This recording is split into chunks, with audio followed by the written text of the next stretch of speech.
Morning, good afternoon, good evening. कैसे हो आप लोग? बच्चा लोग कैसे हो? तो good evening to all my dearest students, प्यारे प्यारे नालायक भाइयों। तो फाइनली वो घड़ी आ गई। जीएसटी के 66 लेक्चर के बाद हम अब कस्टम को करेंगे। जीएसटी में एक टॉपिक था एडवांस रूलिंग, जिसको मैंने कवर नहीं किया। मैं एडवांस रूलिंग कस्टम के साथ पढ़ा दूंगा।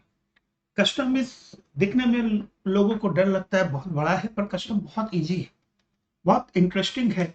और इसको अगर आप लॉजिकली सोचो तो चार्ट से बहुत कुछ हो जाएगा। जैसे वॉल्यूम 3 अगर आपने देखी होगी, तो वॉल्यूम 3 में हमने मटेरियल भी कवर किया, क्वेश्चन पेपर भी कवर किया, चार्ट भी बना दिया। तो कस्टम भी वैसा ही है। और कस्टम बेसिकली फंडामेंटली पहला और दूसरा लेक्चर ढंग से समझ लीजिएगा तो आपको लगेगा पहले दो लेक्चर में मैंने पूरे कस्टम को कवर कर दिया। I will try my best कि एक प्रॉपर चार्ट फॉर्मेट आपको खड़ा कर सकूं, तो आपको मजा आना चाहिए। So let's start your custom. आप सबको पता है मेरे दोस्तों, this is your volume number 4। आपका पहला 3 वॉल्यूम जो था, अगर आपने ध्यान से देखा होगा तो GST volume number 1 section 1 to 15, volume number 2 16 to 48। थोड़ा इम्पैक्ट मैंने 49 50 का भी दिया। Volume number 3 section 50, section 49 50 to 130 तक के जितने हैं, और उसके बाद एडवांस रूलिंग को मैंने छोड़ दिया। ठीक। कस्टम एक्ट एक सिंपल सा वॉल्यूम है। आपको बता देता हूं, इधर एक फॉरेन ट्रेड पॉलिसी भी है और एक कस्टम एक्ट है।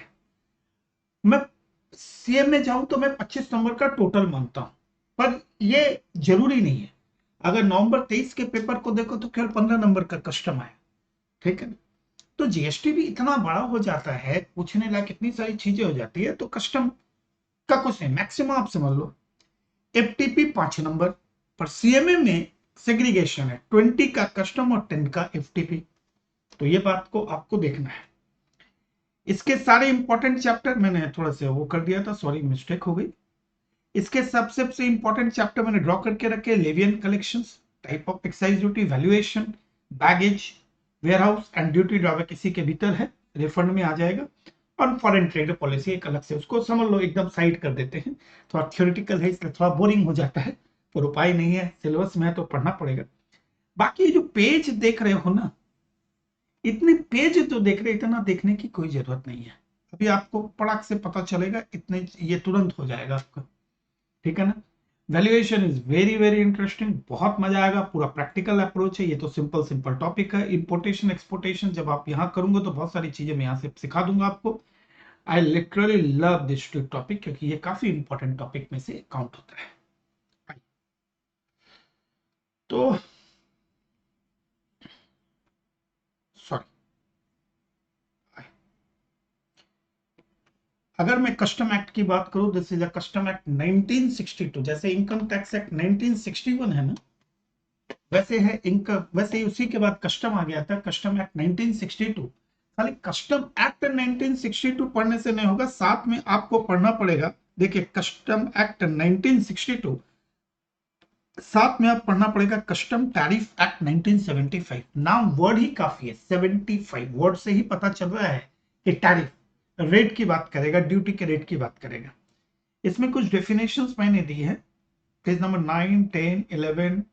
अगर आप चाहो तो यहाँ पे चार्ट बना सकते हो, आप चाहो तो अलग से कस्टम का एक पेज खड़ा करके भी आप कर सकते हो। तो कस्टम को आपको कैसे करना है ध्यान से देखिए।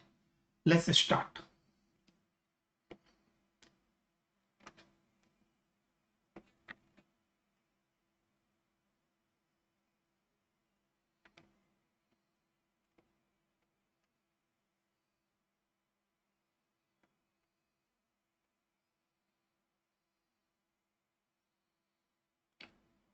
ये जो अभी मैं ड्रॉ करूंगा, एक सिंपल सी चीज, एक लॉजिकली ड्रॉ होगा।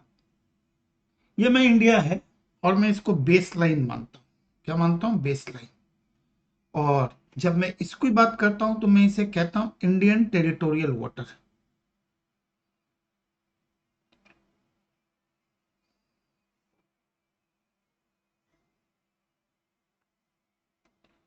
Indian territorial water. और जब मैं इसकी बात करता हूं तो this is Indian custom water. और इसकी जब मैं बात करता हूं तो this is called exclusive economic zone.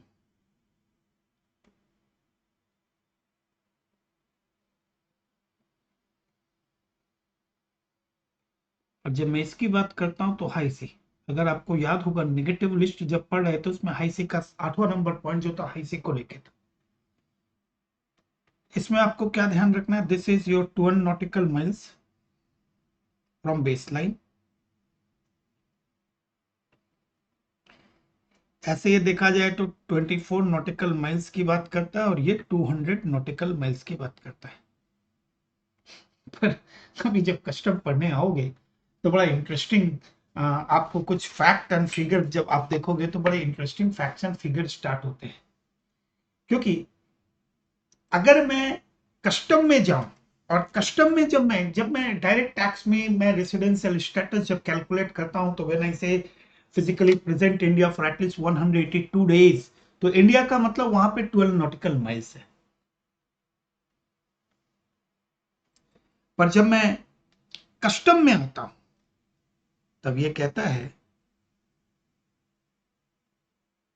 India extend up to 200 nautical miles.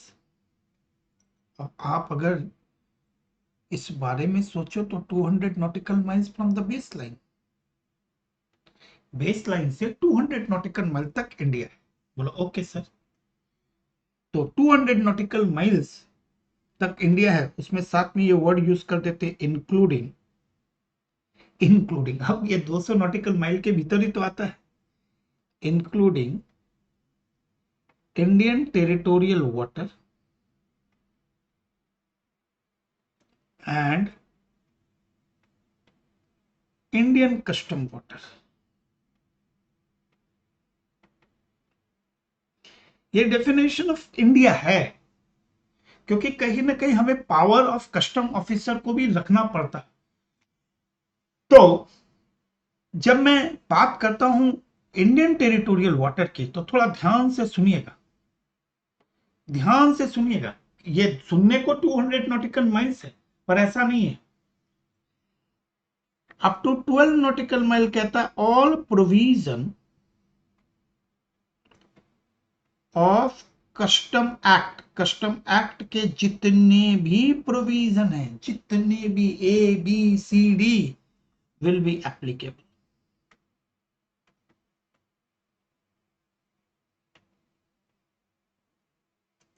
तो सर जब आप 200 नॉटिकल माइल्स तक की बात कर रहे हो, India extend up to 200 nautical miles जिसके भीतर दोनों आते हैं, तो what is the significance of 200 nautical miles? 200 nautical miles की जब मैं बात करता हूं तो यहां पे क्या है,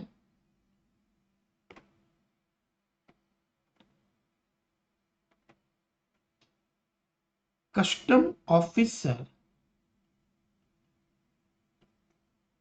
authorised.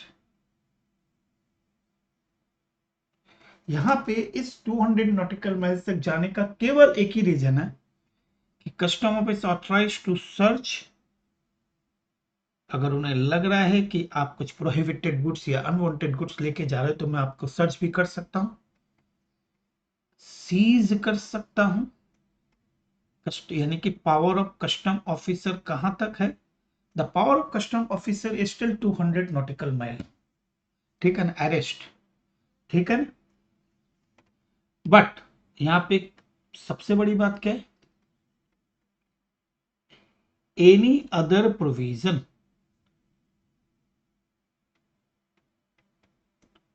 Of custom act not applicable. मेरे ख्याल से पूरी पिक्चर ही यहीं पे खत्म हो गई। तो India extend up to 200 nautical miles, this include Indian territorial water, Indian custom water. The point is that Indian territorial water, Indian custom water और एक्सक्लूसिव इकोनॉमिक जोन। तो क्या पूरा 200 नॉटिकल माइल तक सारे custom rules and regulation applicable होंगे? बोला नहीं, 12 नॉटिकल माइल्स तक कस्टम रूल एप्लीकेबल होंगे और 200 नॉटिकल माइल्स तक कस्टम ऑफिसर के पास पावर दिया गया है, उसको इतना पावर दिया है कि आप किसी चीज को, कोई चीज को सर्च कर सकते हो, व्हीकल को या व्हीकल को सर्च कर सकते हो, सीज कर सकते हो, अरेस्ट किसी बंदे को कर सकते हो, पर बाकी और कोई प्रोविजन के लिए एप्लीकेबल नहीं होगा। Okay, this is India.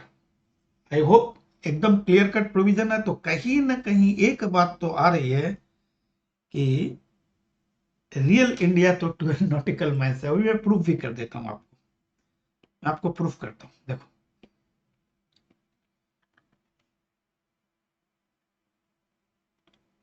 ध्यान से देखना, एक केस स्टडी है,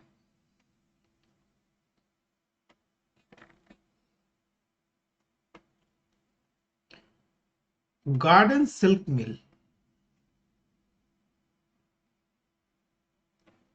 and Kiran spinning mills.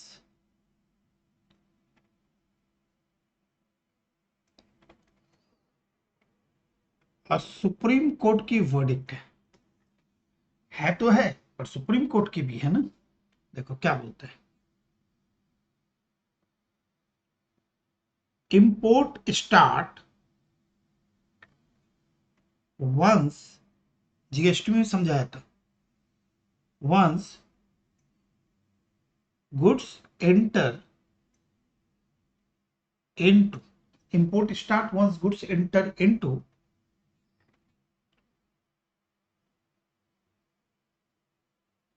territorial water of India, territorial water of India, and it's complete, it's completed once goods crosses the custom barrier,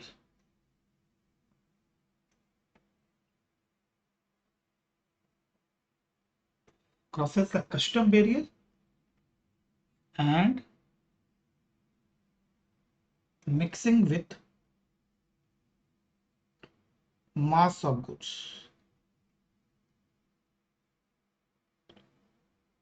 in DTA, domestic tariff area।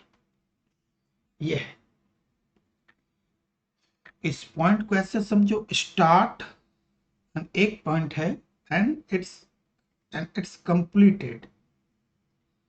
Territorial water में इन करता है तो start होता है और complete होता है जब वो कस्टम बैरियर को क्रॉस कर, कस्टम बैरियर में पोर्ट भी आ गया, एयरपोर्ट भी आ गया, लैंड कस्टम स्टेशन भी आ गया, रेलवे स्टेशन भी आता है। तो वहां से जब क्रॉस कर जाएगा और मास ऑफ गुड्स यानी कि होम कंजम्पशन में चला जाएगा, तब इंपोर्ट खत्म होगा। तो वो कब होगा? जब आप पेमेंट ऑफ ड्यूटी करते हो तब, उसके पहले तो आप कस्टम बैरियर से गुड्स को निकाल भी नहीं सकते। यानी कि जब तक गुड्स का पेमेंट ऑफ ड्यूटी ना हो, जब तक out of charge order pass ना हो, तब तक वो गुड्स इंपोर्टेड है। जैसे आउट ऑफ चार्ज का ऑर्डर आ गया, जैसे हॉस्पिटल में जब मरीज एडमिट होता है, पेमेंट करते हो तब उसे डिस्चार्ज सर्टिफिकेट मिलता है, यहां पे भी वही। जब आप ड्यूटी का पेमेंट करोगे आपको डिस्चार्ज यानी कि आउट ऑफ चार्ज ऑर्डर मिलेगा। जैसे आप कस्टम बैरियर से निकालोगे, इंपोर्ट खत्म हो जाएगा। इंपोर्ट जैसे ही खत्म हुआ, वो क्या बच गया? इंपोर्टेड गुड्स की जगह इंपोर्ट वर्ड हट गया, अब वो केवल गुड्स बच गया। अब गुड्स बचा तो नॉर्मल जीएसटी के सारे प्रोविजन एप्लीकेबल होना चालू हो जाएंगे, क्योंकि अब वो इंपोर्ट तो वहीं पे छोड़ के आ गए ना। अब वो सिंपल गुड्स है और गुड्स होते जीएसटी के रूल्स एप्लीकेबल हो जाएंगे। इसको मैं चार्ट के हिसाब से सिखा देता हूं।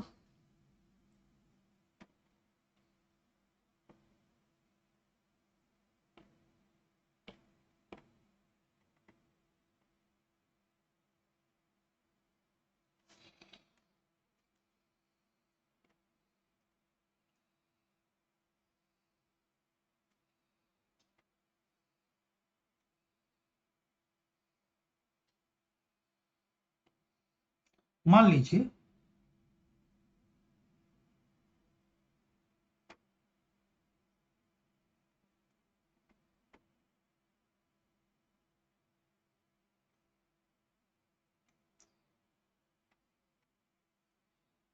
यूएसए पोर्ट से ये चला,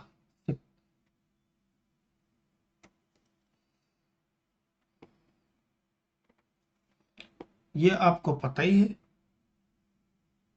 12 नॉटिकल माइल्स, ये ना भी लिखो तो चलेगा। Indian territorial water,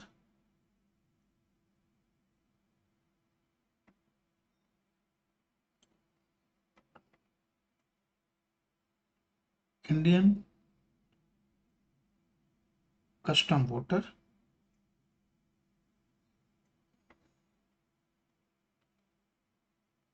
exclusive economic zone. ठीक, ये पोर्ट से निकला, पहली एंट्री इसने यहां पे मारी, फिर धीरे धीरे पोर्ट की तरफ बढ़ा, दूसरी एंट्री, तीसरी एंट्री, और फिर ये यहां पे पहुंचे।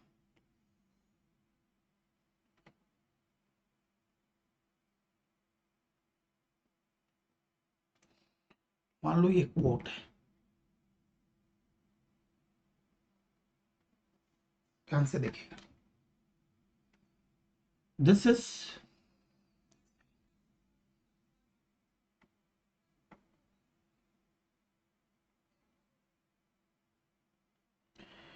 Is domestic tariff area.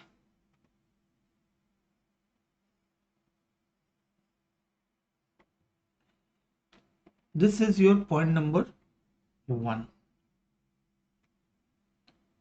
This is your point number 2 and this is your point number 3.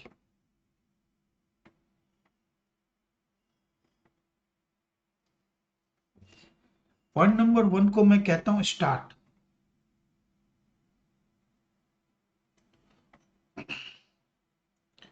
Point number 2 को कहते हैं एंड। पूरे पिक्चर को आप ध्यान से देखो तो स्टार्ट कब हुआ, जब वो टेरिटोरियल वाटर के भीतर आया, import start, but it is going to be completed क्या जैसी पोर्ट में अनलोडिंग होगी तब नहीं, पोर्ट में सामान उतरेगा, उतरने के ड्यूटी का पेमेंट को जैसे आउट ऑफ चार्ज ऑर्डर आएगा, डीटीए में गुड्स मिक्स होगा, इंपोर्ट खत्म हो जाएगा, तो एंड यहाँ पे। तो स्टार्ट मतलब पॉइंट नंबर 1, एंड मतलब पॉइंट नंबर 3। मैं अगर अपने इस अंदाज से जाऊं तो 1 and 3। तो import start once goods enter into the territorial water of India and it's completed. तो वेरी सिंपल थिंग, पूछ लो, कुछ पूछना है तो पूछ नहीं। तो दो वर्ड्स जब आप कस्टम करोगे तो बेसिकली दो वर्ड्स आपके दिमाग में आएंगे, एक वर्ड हो गया इंपोर्टेड गुड्स और दूसरा वर्ड हो गया एक्सपोर्टेड गुड्स। यार उसको गोली मारो, पहले गुड्स हटाओ, पहले इंपोर्ट और एक्सपोर्ट वर्ड तो कस्टम में सबसे पहले वर्ड आते हैं। तो इंपोर्ट तो दिमाग में इस तरीके से गार्डन मिल, सिल्क मिल का केस को याद रखोगे तो ज्यादा बेटर रहेगा। Import start once goods enter into the territorial water, point 1, and it's crosses the custom area, point number 3। उस दिन इंपोर्ट खत्म होगा, इंपोर्ट खत्म होते वो गुड्स बन गया, गुड्स होने के बाद जीएसटी के प्रोविजन में आएगा, और जब तक गुड्स क्लियर नहीं हुआ, कस्टम इंपोर्टेड गुड्स है वो कस्टम का प्रोविजन उसके ऊपर एप्लीकेबल होता है। ठीक, बड़ा हिस्सा। तो एक बात तो समझ में आ गई कि अगर मुझे कस्टम पढ़ना है तो दो बातें तो मेरे दिमाग में जहन में आनी ही चाहिए। क्या? एक,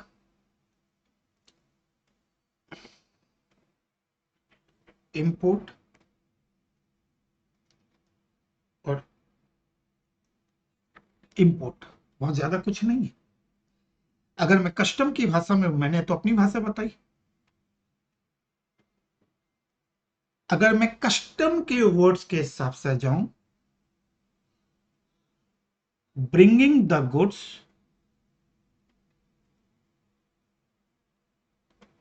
into India, bringing the goods into India, कहां से इनटू इंडिया? तो कहीं से, चांद सितारों से, कहीं से भी, from any place outside India, bringing the goods into India, आ गया वर्ड इनटू इंडिया,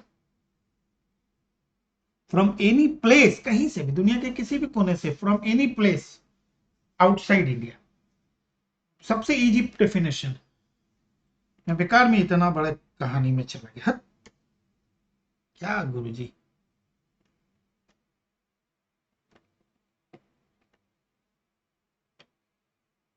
बाकी बातें तो वही है। It start once goods enter into territorial water, it's completed once goods cross as a custom.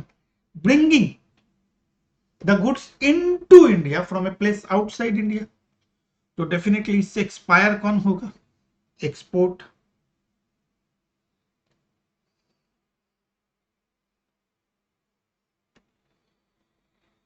Export, सही बात है। थोड़ा सा रिवर्स एंट्री करो। जब मैं ये कह रहा हूं कि import is complete one goods crosses a custom barrier, duty देके निकला, मान लो पोर्ट या एयरपोर्ट, वहां से जैसे ही निकला आपका खत्म हो गया, क्या? इंपोर्ट खत्म हो गया। तो लॉजिक जहां से इंपोर्ट खत्म हुआ वहीं से एक्सपोर्ट स्टार्ट हुआ कि नहीं है? यस सर, हुआ नहीं? एक्सपोर्ट कहां से स्टार्ट होता है? Export start when goods are presented, goods are presented for export, यानी कस्टम बैरियर में एंट्री हो गई, कस्टम पोर्ट में आप गए और ये बोला ये सर ये मुझे एक्सपोर्ट करना, जैसे आपने एक्सपोर्ट कस्टम बैरियर में जाके आपने डाला ये एक्सपोर्ट का है, स्टार्ट तो हो गया। And completed once goods crosses Indian territorial water. अब तो आप लोग पूरा समझ गए कि रिवर्स एंट्री हो गई है, पूरे दिमाग में सेट हो गया होगा। Bringing the goods into India from a place outside India start when goods are presented for export. Start कब हो रहा है? Start when goods are presented for export and completed when goods crosses Indian territorial water, Indian territorial water, Indian territorial water. Destination कहाँ होना चाहिए? Outside India होना चाहिए। सबसे इंपॉर्टेंट वर्ड अगर आ रहा है तो यहाँ पे एक वर्ड आ रहा है गुड्स, और यहाँ पे भी एक वर्ड आ रहा है गुड्स। जैसे हमने जीएसटी में पढ़ा, गुड्स का मतलब any movable article, any article or things or commodity which must be movable in nature. It does not include commodity, it does not include money and क्या सिक्योरिटीज, ठीक है? ये वाली नहीं है, ये तो दिमाग में सेट हो गया। ये जो गुड्स है ना, कस्टम का गुड्स, ये पूरे के पूरे कस्टम को रिवाइव करता है, ठीक है ना? कस्टम का गुड्स जो है ना, कस्टम को रिवाइव करता है, इसको हमें ढंग से समझ लेना पड़ेगा, वाव वाली फीलिंग आनी चाहिए। चल, इस पेज को अभी हम यहाँ पे छोड़ रहे हैं, एकदम छोड़ेंगे, क्योंकि इस पेज में नीचे में चार्ट बनाऊंगा, तो थोड़ा ढंग से है उस पेज को छोड़ दीजिएगा। अब वर्ड्स आपके सामने क्या निकल के आया? बोला दादा गुड्स, बात तो सही है, गुड्स।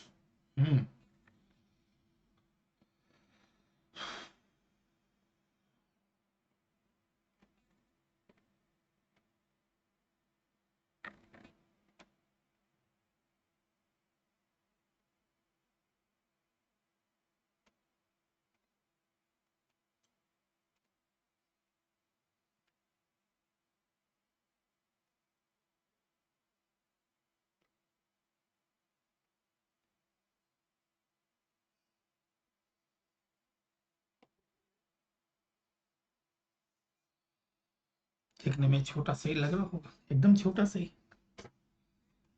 जब मैं गुड्स की डेफिनेशन में जाता हूं तो गुड्स की डेफिनेशन कहती है, सबसे पहला आइटम जो गुड्स इंक्लूड करता है उसे हम कहते हैं एयरक्राफ्ट।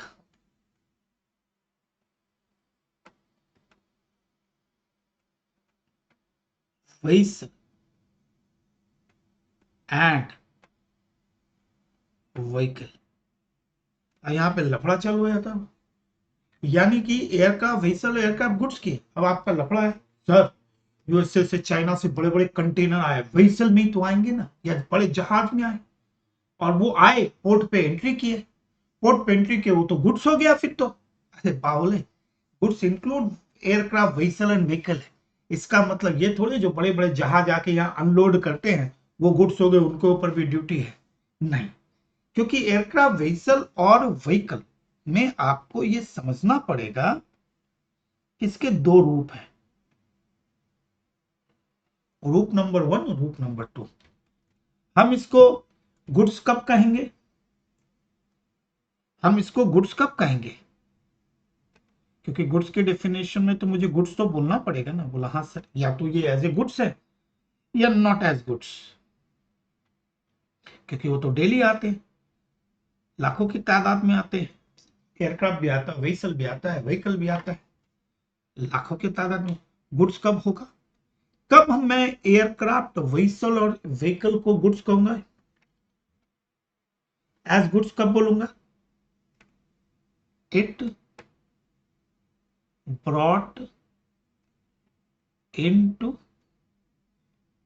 India permanently.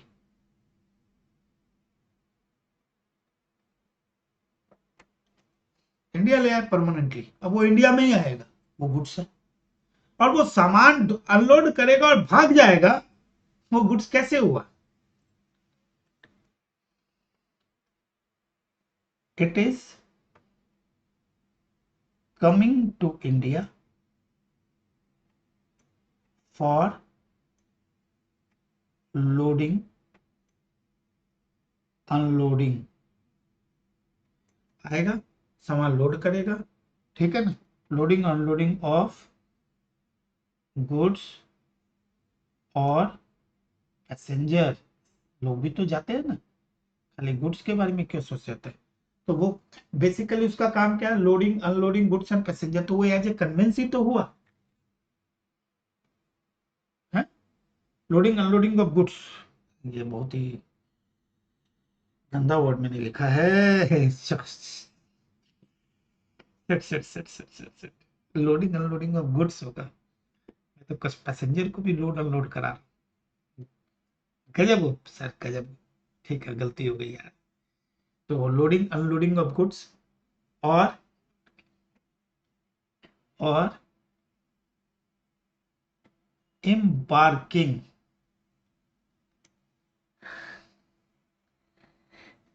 लेके जाओ लेके जाओ, और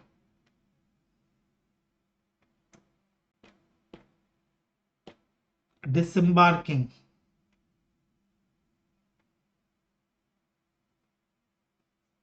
ऑफ पैसेंजर। अब ठीक है, लोडिंग अनलोडिंग वर्ड ठीक नहीं था यार। तो फिर ये क्या नाम से जाना जाएगा, ये नाम से जाना जाएगा कन्वेंस। फिर ये गुड्स नहीं है, ये क्या है, कन्वेंस। तो एयरक्राफ्ट सोच के देखो, अगर मैं डेफिनेशनल फॉर्म में जाऊं तो goods include aircraft vehicle and vehicle. बोलो yes sir, goods include aircraft vehicle and vehicle. बोलो यस। उसमें क्या क्या एज ए गुड्स कब होगा, when it brought into India permanently और use as a conveyance for loading और अनलोडिंग ऑफ गुड्स और एम्बार्कमेंट और disembarkment of passenger, that is a conveyance, that can not be. तो टेम्पररी आया और गया, आया और गया, ठीक। ये हो गया गुड्स की डेफिनेशन। फिर क्या गुड्स की डेफिनेशन में, गुड्स की डेफिनेशन में फिर आता है बैगेज। ये बहुत कॉमन वर्ड है जो आप लोग रोजमर्रा की जिंदगी में यूज करते, बैगेज सबसे कॉमन वर्ड है ये। जब आदमी इंसान बाहर जाता है तो डेफिनेटली कुछ सामान तो लेके जाएगा ना जी।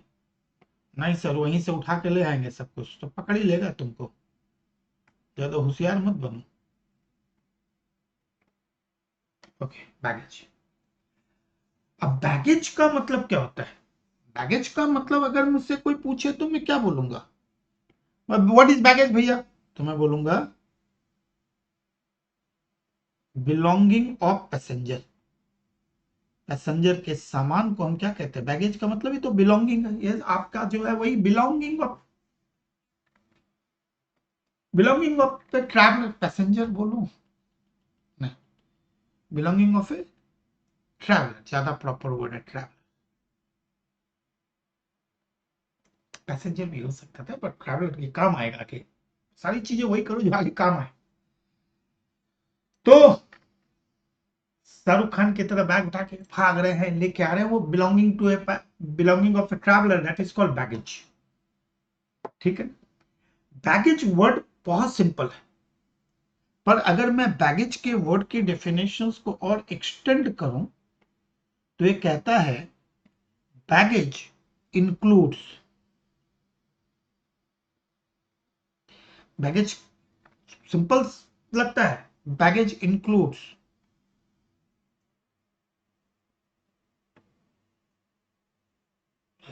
इसमें भी इंक्लूड कहां से आ गया, हाँ बेटा, एक होता है बोनाफाइड बैगेज,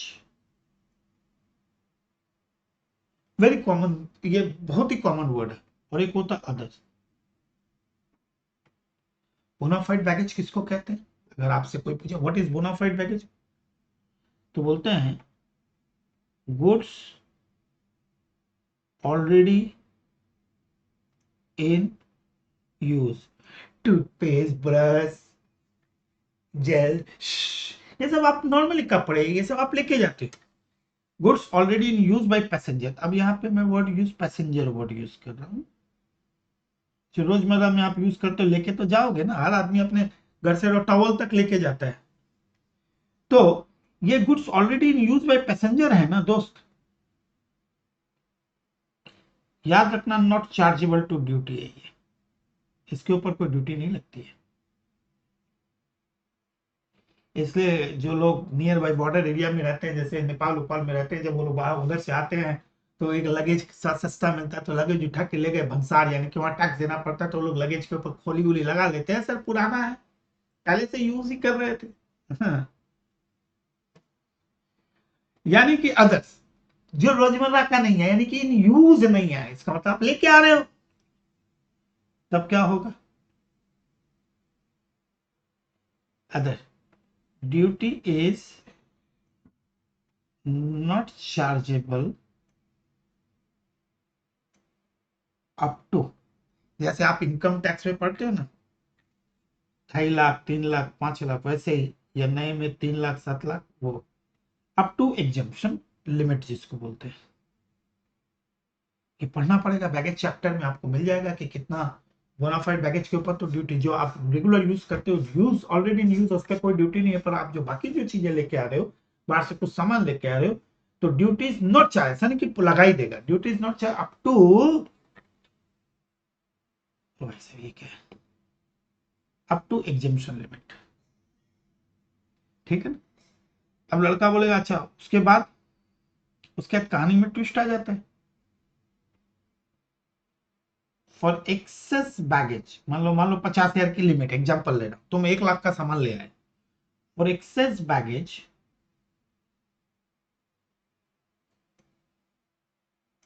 आपकी ड्यूटी है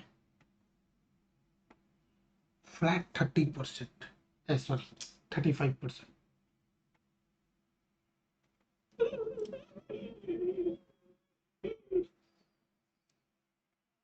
प्लस 10% ऑफ 35%, इसे आप क्या कहते हैं, SWS। What is this SWS? What is this SWS? What is this SWS? घबराने की कोई बात नहीं है, मैं तुम्हें दिखाता हूं, अभी नहीं बताऊंगा। This is called social welfare surcharge, जो बेसिक के ऊपर लगता है, ऑन बेसिक, उसका रेट है 10% of total custom duty excluding certain duty, सीधा बात है 10% of basic, that is called social welfare surcharge, and no social welfare surcharge on export goods, export पे नहीं लगता है, इंपोर्ट पे लगता है, यस। तो अगर आप लिमिट के ऊपर लेके आते हो तो लिमिट के ऊपर लाते ही आपके ऊपर लग जाएगा क्या 35% का बैगेज फिक्स है प्लस 10% ऑफ 35। ये किसकी डेफिनेशन चल रही है? अभी तक तो भैया गुड्स की ही डेफिनेशन चल रही है। मैंने कहा था ना मैं इतना कुछ शुरू में बता दूंगा कि आपको आगे जाके बहुत कम दिक्कत होने वाली है। तो अगर आप एयरक्राफ्ट वेसल परमानेंटली लेके आते हो goods as a conveyance use करते हो नहीं है, बैगेज बोनाफाइड है तो गुड्स है, नहीं तो नहीं है। बोनाफाइड है तो नो ड्यूटी, गुड्स तो है, ड्यूटी अदर्स में ड्यूटी है। फिर क्या आएगा? जब बड़े बड़े जहाज आते हैं तो आपको भी पता है दोस्तों, उसमें क्रू मेंबर होते हैं। तो जहाज डीजल से चलता है, बीच समंदर में तो कहीं आपको, या बीच हवा हवा में तो आपको ये सब चीजें मिलेंगी नहीं। वेसल तो अपना सारा जुगाड़ पानी करके आएगा ना। कोई ब्रेक डाउन हो जाएगा तो अस्थि पंजर सब उसके पास होगा कि नहीं। आप जी ट्रैवलिंग में जाते हो तो सारे सामान, अचार, कड़ा अचार और गरम गरम पूड़ियाँ, अचार, सब्जी, सूखी सब्जी लेके जाते हो कि रास्ते में कहीं खाना ना मिले, तो आप कहीं ना कहीं स्टोर करके लेके जाते हो। तो गुड्स इंक्लूड स्टोर्स।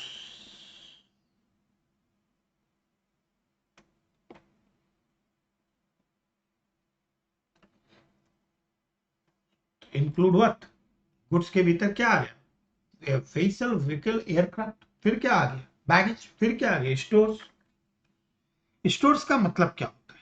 स्टोर्स मतलब एग्जैक्टली आप अपने घर पे भी स्टोर्स करते हो, महीने भर का राशन। गुड्स, तो गुड्स के डेफिनेशन में भी आते हैं स्टोर, वो जो सामान आ रहा होता है। पर जो बड़े बड़े एयरक्राफ्ट अपने साथ जो सामान लेके आते हैं उस पर ड्यूटी लगती नहीं, क्योंकि कस्टम बैरियर को क्रॉस नहीं करता, क्योंकि जब तक कस्टम बैरियर को आप क्रॉस ना करेंगे तब तक तो ड्यूटी का कॉन्सेप्ट। गुड्स फॉर यूज इन वैस, बेसिकली सबसे बड़ा कॉन्सेप्ट वेसल से ही आता है। और एयरक्राफ्ट स्टोर का मतलब वो सामान जो वेसल एयरक्राफ्ट में यूज करने के लिए रखा गया है। And includes, and includes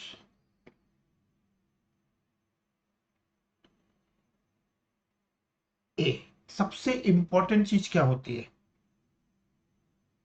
fuel, diesel की जरूरत होगी रास्ते में, एंड कहीं ब्रेक डाउन ना हो जाए तो स्पेयर पार्ट्स भी साथ में रखने पड़ते हैं, वो स्टोर की कैटेगरी में ही आता है। अदर आर्टिकल और इक्विपमेंट,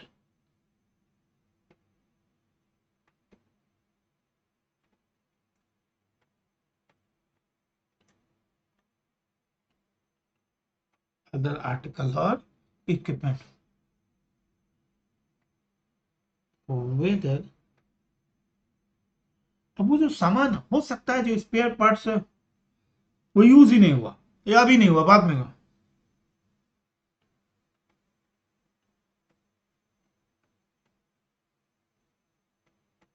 पर फ्यूल तो यूज होता ही है ना।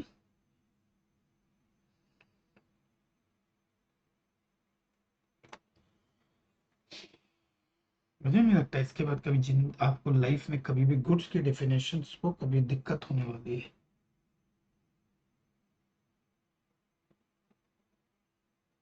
है कि नहीं?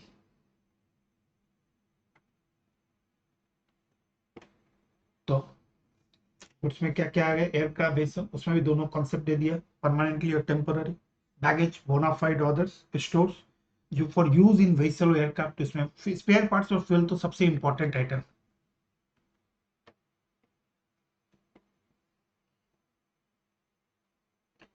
करेंसी एंड नेगोशिएबल इंस्ट्रूमेंट, आपको अगर याद होगा और उसमें जीएसटी में करेंसी को, मनी को उन्होंने गुड्स की डेफिनेशन में नहीं डाले। और लास्ट जो कॉमन होना चाहिए, ये नहीं आता, इनको छोड़ के कुछ भी।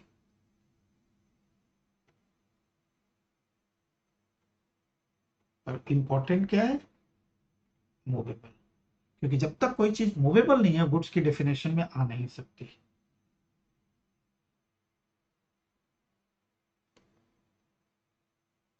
तो यहाँ पे डिफर कर गया गुड्स की definition, currency, negotiation to any other kind of movable property. I hope अब गुड्स के डेफिनेशन में कभी गलती नहीं होगी, और कैसा भी क्वेश्चन बने आप आराम से गुड्स पे बना तो छाप देना, गुड्स नहीं बना बैगेज बना, बोनाफाइड बैगेज पे ड्यूटी लगती है कि नहीं लगती है, अदर पे कितनी लगती है, एक का फेसल में केस हिस्ट्री आ सकती है, एज ए कन्वेंस आया किसमें आया, स्टोर्स तो ठीक है, स्टोर्स आपको पता ही है, पर जब तक आप उसको कस्टम पीरियड से निकालोगे ना तो सामान तो उसी में रहता है ना, फ्यूल वेल तो वहीं पे पड़ा रहता है, उसके ऊपर किसी तरह का ड्यूटी नहीं लगेगा। क्यों? क्योंकि जब तक आप निकालोगे ही नहीं कस्टम एरिया से कस्टम, तो तब तक इसका कोई सेंस नहीं बनता है। यस सर, बात में तो बहुत दम है, दम ही दम। तो हो गई बात खत्म। ब्रिंगिंग द गुड्स, गुड्स की डेफिनेशन में क्या है, व्हीकल, व्हीकल, एयरक्राफ्ट, बैगेज, तीसरा क्या है, stores, currency and negotiation store, पांचवा any other kind of movable. उसके भीतर की बातें मैंने अलग देखा, into India from any place outside India. अब तो आपको कोई दिक्कत होने वाली नहीं है ना, अब कोई दिक्कत नहीं है, एकदम क्रिस्टल क्लियर गुड्स की डेफिनेशन है। वो बहुत आगे आ चुके हैं, धीरे धीरे देखो और कहां जा रहे हैं, ध्यान से देखना। This chart is most important.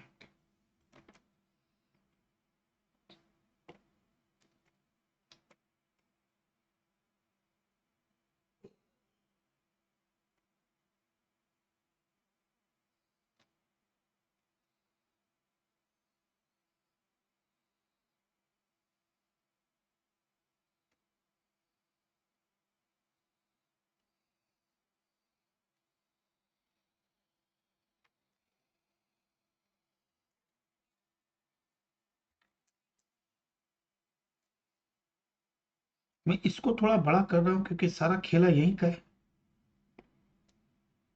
बाकी से तो बहुत कुछ उम्मीद रखने की कोई जरूरत ही नहीं है।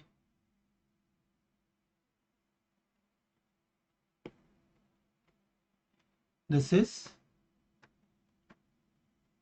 Indian territorial water,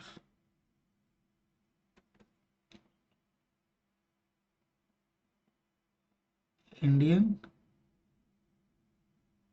custom water, exclusive economic zone. एक बात तो समझ में आ गई इस चार्ट से कि सारा खेला जो है ना इंडियन टेरिटोरियल वाटर से ही होगा, बाकी जो है यहां से लेके यहां तक का जो एरिया है ना, ये वाला जो एरिया है, ये केवल ये डिनोट करता है मेरे दोस्त कि भैया कस्टम ऑफिसर का जो पावर है वो एक्सटेंड करता है कहां तक, यहां तक, अदर प्रोविजन नहीं पर एक्सटेंड करता है।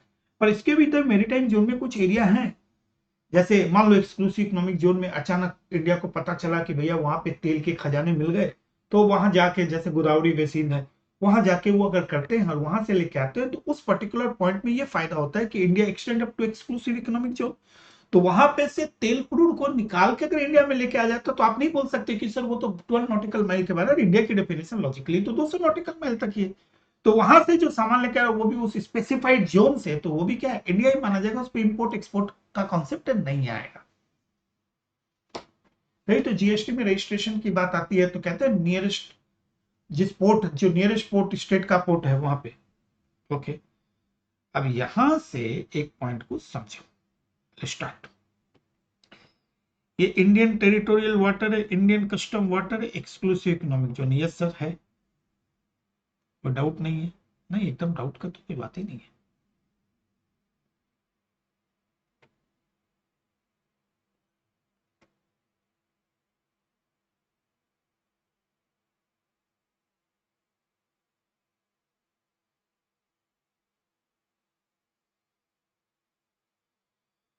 ठीक, कहां से आ रहा है शिप, यूके से।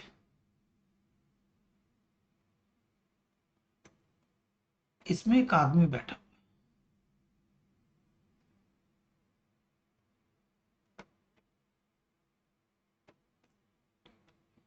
ये है हम लोगों का हीरो,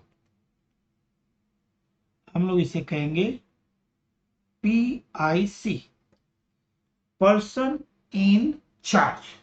क्या बोलेंगे इसको हम लोग? Person in charge. क्या बोलेंगे इसको हम लोग? Person in charge. ठीक है सर, पर्सन इन चार्ज बोलेंगे। ठीक है।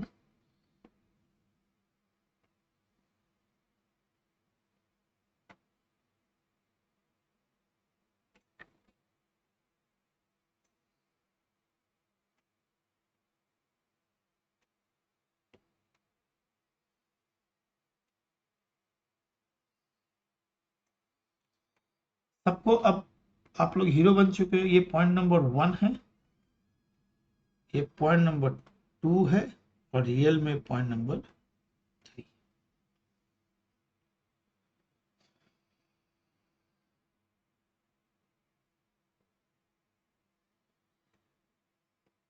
यस,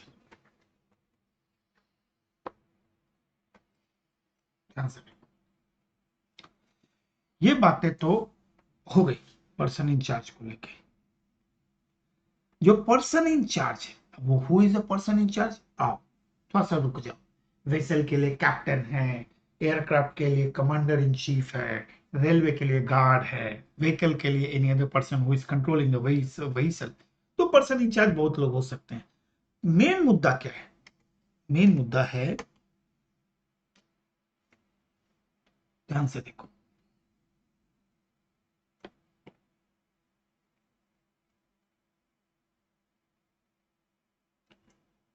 जो पर्सन इन चार्ज होगा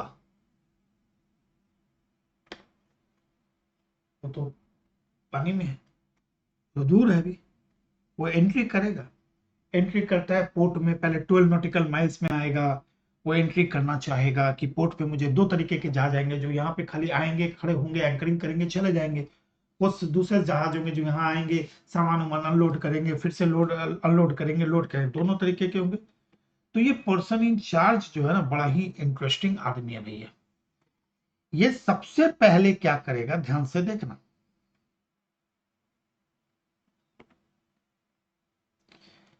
पर्सन इन चार्ज सबसे पहले क्या करेगा?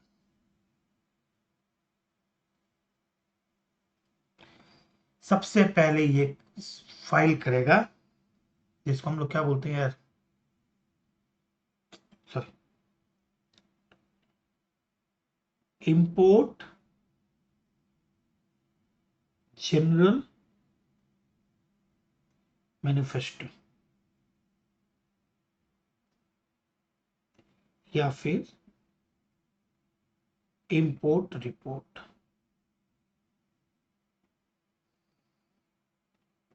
ठीक,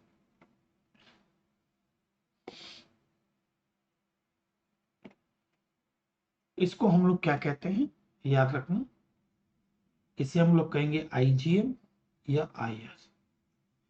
person in charge will submit this to PO. PO को सबमिट करेगा। ठीक, पीओ को बोलेगा भैया मैं आईजीएम और आई। अब क्वेश्चन है कब सबमिट करेगा, ध्यान से देखो।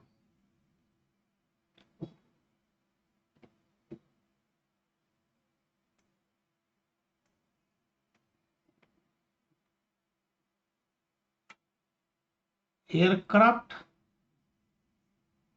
और व्हीकल,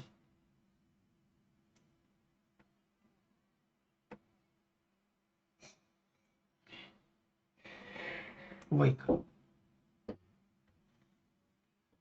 एयरक्राफ्ट और व्हीकल के केस में पर्सन इन चार्ज, ये जो आईजीएम है, कब करेगा? बोलो बोलो, भाई साहब बोलिए, देवांश भाई बोलिए।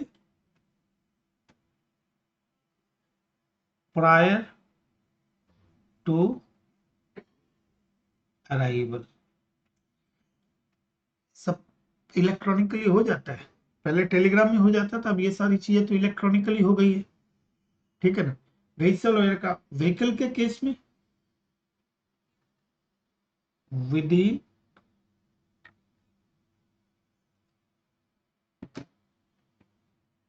12 आवर्स आफ्टर अराइवल।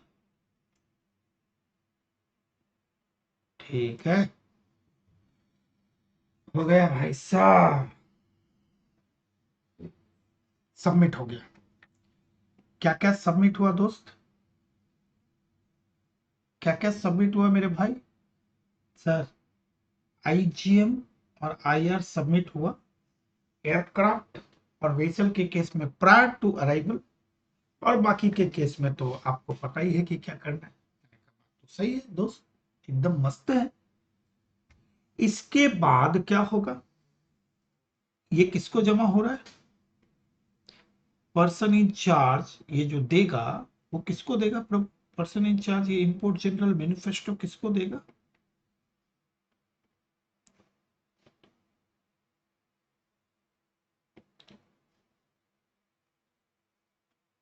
पीओ।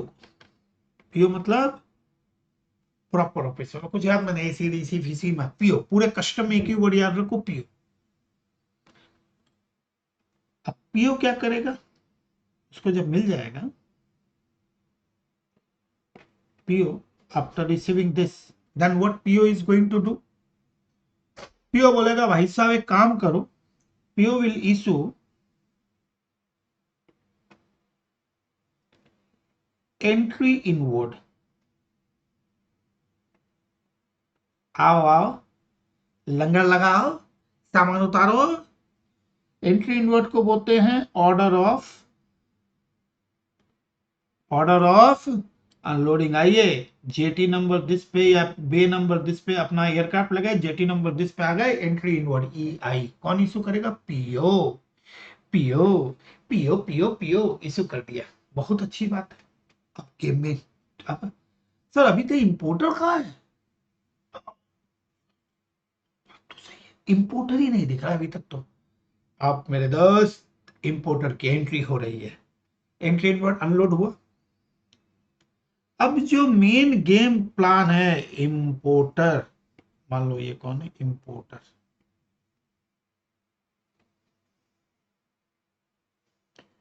वो ये सेम जिस जो सामान को इंपोर्ट कर रहा है, ये कौन है इंपोर्टर। ओके, इंपोर्टर क्या करेगा? After this entry inward, importer submit करेगा। आईटीसी में याद है ना, एक डॉक्यूमेंट था आईटीसी, आईटीसी में कौन कौन से डॉक्यूमेंट रिक्वायर्ड, उसमें एक था ना बिल ऑफ, ये आ गया। सबसे बड़ा डॉक्यूमेंट है कस्टम का इंपोर्ट के केस में। ये बिल ऑफ एंट्री वो किसको देगा? To PO. पीओ ने एंट्री इनवर्ट की, पीओ पीओ देगा। अब ये जो बिल ऑफ एंट्री है ना, इसके दो रूप हैं, इसके भी दो रूप हैं। हाँ,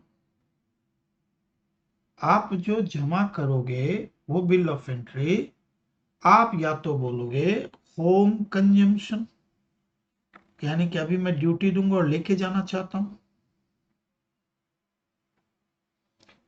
और दूसरा बिल ऑफ एंट्री आप दोगे कि नहीं मुझे अभी लेके नहीं जाना, warehouse, home consumption warehouse में ले जाने के लिए। ओके, यानी कि बिल ऑफ एंट्री या तो आप जमा करोगे होम कंजम्पशन के लिए, या आप जमा करोगे वेयर हाउस के लिए। वेयर हाउस में है आप सामान रख दोगे और अभी ड्यूटी देने की कोई नौबत नहीं आएगी। ठीक है भैया।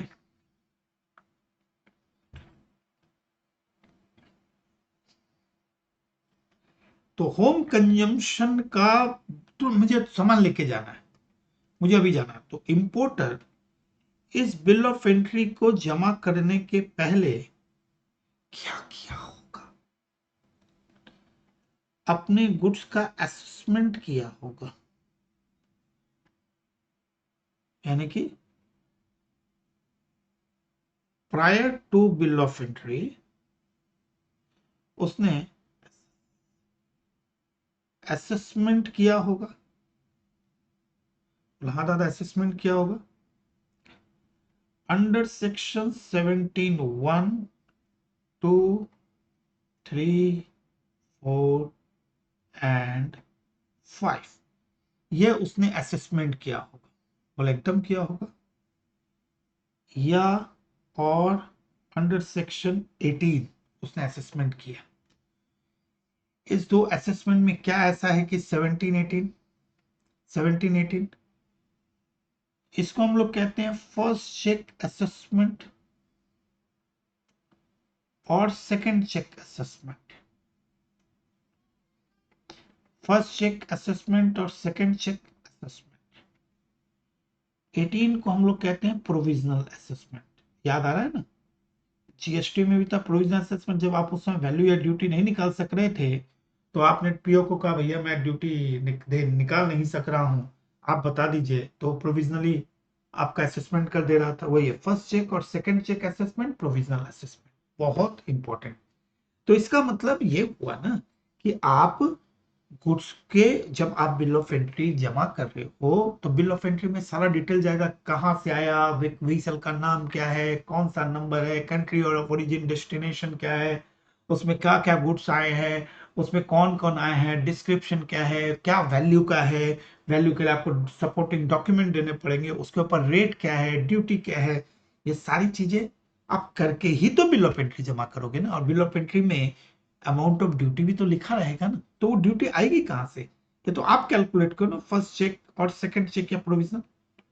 आप ये सारी चीजें करके दोगे ना, तभी तो आप बोलोगे लीजिए होम कंजम्पशन के इसमें सारा डिटेल्स है, ड्यूटी देख लीजिए, मैं पेमेंट करके जा रहा हूं।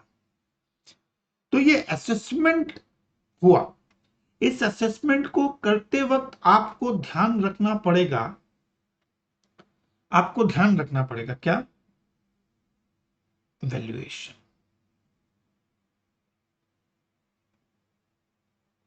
वैल्यूएशन, गुड्स का वैल्यूएशन करेंगे।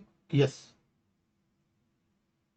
ये वैल्यूएशन जो है रूल नंबर 3, 1 और 2 इसलिए नहीं है, 1 तो नाम इंपोर्ट वैल्यूएशन रूल, 2 में डेफिनेशन है तो इसलिए नहीं, 3 to 12 का आपको वैल्यूएशन रूल नंबर 3, 4, 5, 6, 7, 8, 9, इसे हम लोग कहते हैं इंपोर्ट वैल्यूएशन रूल 2007। ठीक है ना। ये जो वैल्यूएशन है ना, इसको अपना पढ़ना पड़ेगा रीड विथ, ये रीड विथ है सेक्शन 14 सबसेक्शन 1 और 14 सबसेक्शन 2। अब आप देखो सेक्शन भी सीखने लग गए होगे। सेक्शन 14, फिर 15 आएगा, 16 आएगा, 17, 18 दिख ही रहा है। जब 12 भी आएगा, 13 भी आएगा। 13 इज फॉर पिल्फरेज गुड्स, बहुत इंपॉर्टेंट है। तो आप ये कौन कर रहा है, ये सब कौन कर रहा है, ये इंपोर्टर बिल ऑफ एंट्री के जमा करने के लिए वो असेसमेंट करेगा, गुड्स का वैल्यूएशन करेगा, क्योंकि जब तक वो गुड्स का वैल्यूएशन नहीं करेगा तब तक आप उसका ड्यूटी कंपोनेंट्स नहीं कर सकोगे। ठीक है। वैल्यूएशन करने के बाद जब वैल्यूएशन हो गया तो क्या करेगा, determination of duty.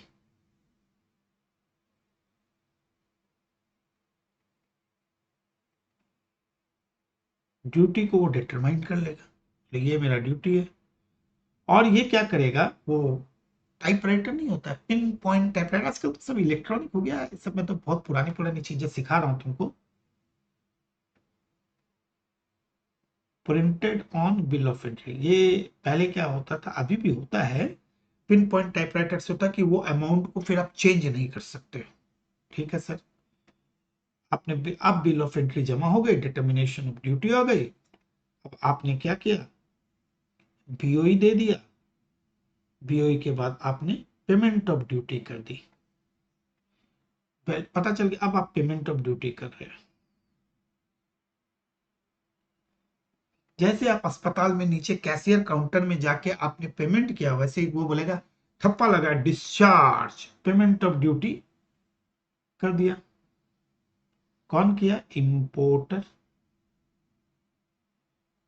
Yes sir, importer. ठीक है ना। अब इसके बाद क्या होगा, ऑर्डर आ जाएगा आउट ऑफ चार्ज, जा इंजॉय, आउट ऑफ चार्ज। वो तो याद है ना, क्रॉसेस द कस्टम बैरियर, जैसे out of charge, custom barrier खत्म हो गया, ड्यूटी दे दी, बाहर निकल गया, इंपोर्ट खत्म।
कैसा लगा?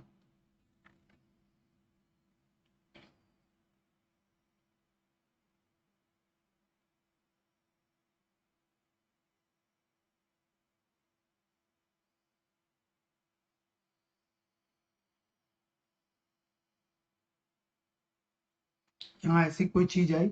यस। एक वर्ड आया अपने लिए, person in charge. Person in charge क्या होता है? इंपोर्ट जनरल मैन्युफेस्टो तो मैंने अभी ये खत्म करा दिया। बिल ऑफ एंट्री भी आई। अब फिर आया क्या? असेसमेंट भी आया, वैल्यूएशन आया, डिटर्मिनेशन आया, पेमेंट आया, आउट ऑफ चार्ज है। कितने सारी चीजें, छोटी छोटी छोटी छोटी सारी चीजें निकल के जा रही है, निकल के जा रही है कि नहीं?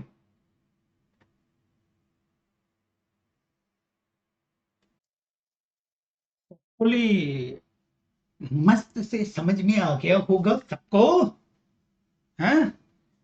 ये जो असेसमेंट है ना, कि आपको पहले self assessment, this is basically self assessment. Section 17 is self assessment. जब आपको पता चलता है कि वैल्यू या ड्यूटी में कैलकुलेशन में आपको प्रॉब्लम हो रही है, तो then you have to go with the provisional assessment.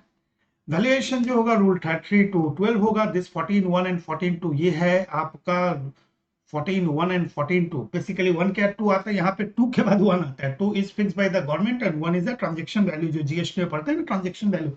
जैसे जीएसटी में अपने क्या था? Transaction value means price actually paid और payable by for the supply of goods and services between unrelated party. एकदम पूरा एकदम यही वाला सेक्शन वहां से कस्टम से ही कॉपी किया गया है। रिलेटेड पार्टी भी यहीं से कॉपी है, घबराने की कोई बात नहीं है। तो ये पॉइंट कब आया? ये सारे के सारे घटनाक्रम कब हुई? जब आप होम कंजम्पशन के लिए आप क्या कर रहे हो, आपको लगा कि अब मुझे क्या करना है, तुरंत गुड्स आ गया, अनलोड हो गया, मुझे निकालना है होम कंजम्पशन के लिए। तो होम कंजम्पशन के तो इंपोर्टर पहले से क्या करेगा? असेसमेंट कर लेगा, सेल्फ असेसमेंट या प्रोविजनल असेसमेंट कर लेगा। एक वैल्यूएशन का रूल अप्लाई होगा कि जो गुड्स है उसका वैल्यूएशन कैसे होगा, ड्यूटी का डिटर्मिनेशन हो जाएगा, bill of entry, payment of duty by importer out of charge, गई भैंस बनी। अब क्वेश्चन आता है वेयर हाउस। अब क्वेश्चन क्या आएगा? Ware house. क्वेश्चन क्या आएगा? Warehouse. तो चलिए वेयर हाउस के लिए भी बात कर लेते हैं नेक्स्ट पेज में जाके, या इसको मैं यहां से एरो कर दो, फिर से ये चार्ट उट बनाने की जरूरत नहीं, सीधा वेयर हाउस से लेके चलता हूं। फिर मैं मुझे इतना कुछ करना पड़ेगा, ठीक है ना? चलो, हेडिंग क्या अपनी, यानी कि आप बिल ऑफ एंट्री जो डिपॉजिट कर रहे हो, जो सबमिट कर रहे हो, वे वेयर हाउस के लिए कर रहे हो। यानी कि you are not interested to take the goods right now. आपको लगता है कि अब मेरे को गुड्स की जरूरत नहीं है, मेरे पास स्टोरेज कैपेसिटी नहीं है, या फिर आपको लगता है ड्यूटी के पैसे नहीं है। तो ये वेयर हाउस दो तरीके के होते हैं। एक वेयर हाउस को हम कहते हैं पब्लिक वेयर हाउस,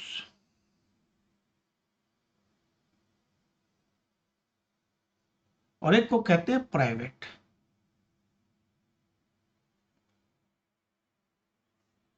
ये जो पब्लिक वेयर हाउस है ना मेरे दोस्त, मेरे भाई, ये अपॉइंटेड होते हैं।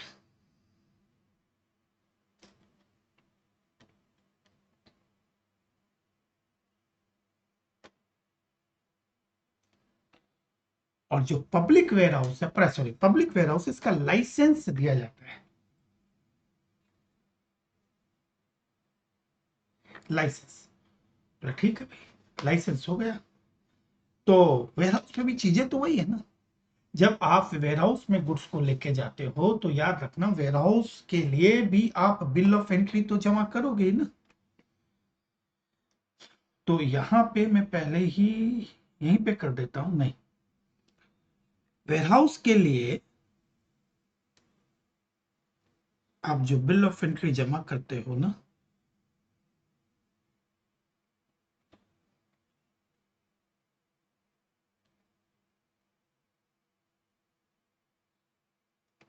उसमें अपने को चेक करना पड़ता है। दो तरीके की होती है, एक होता है bill of entry yellow colour का, एक होता है ग्रीन। और ये जो बिल ऑफ एंट्री है होम कंजम्पशन के लिए, इसका कलर होता है व्हाइट, सब इलेक्ट्रॉनिकली। तो एक बिल होम कंजम्पशन के लिए व्हाइट बिल ऑफ एंट्री जाएगी और इसके लिए क्या जाएगा, येलो और ग्रीन। येलो और ग्रीन का भी कहानी है। तो बिल ऑफ एंट्री के पहले क्या होगा, इसके पहले prior to this, prior to BOI, prior to bill of entry क्या करोगे सर, क्या करेंगे मतलब, इंपोर्टर क्या करेगा, इंपोर्टर तो सारे काम करेगा ना जो उसको करने चाहिए, बोला डेफिनेटली करेगा। वो पहले गुड्स का पहले गुड्स का वो असेसमेंट करेगा।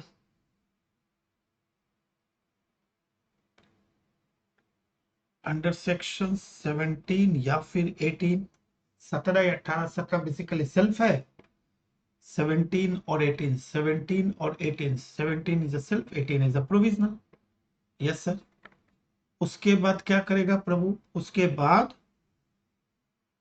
असेसमेंट करेगा। असेसमेंट करने के लिए, असेसमेंट तो करा, तो असेसमेंट के लिए उसे गुड्स को क्या करना पड़ेगा, वैल्यूएशन करना पड़ेगा। वैल्यूएशन करेगा तो वैल्यूएशन में क्या करेगा, अंडर सेक्शन 14(1) या 14(2), रीड विथ, ऐसे भी कर सकते, ज्यादा प्रॉपर वर्ड है, read with rule number 3 to 12।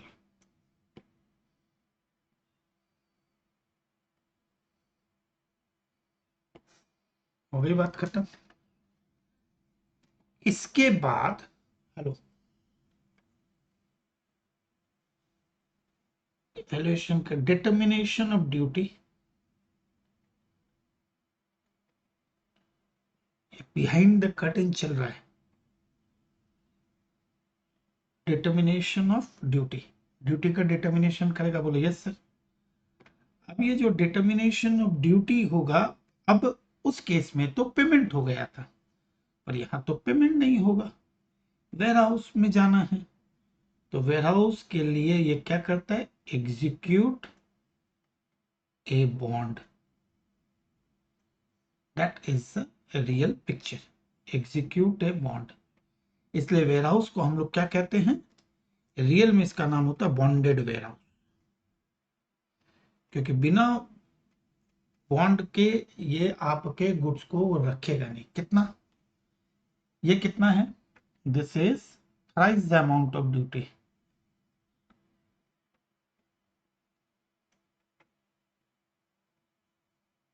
Thrice the amount of duty, thrice the amount of duty, मतलब लाख रुपया ड्यूटी है तो 3 लाख रुपए का करना पड़ेगा।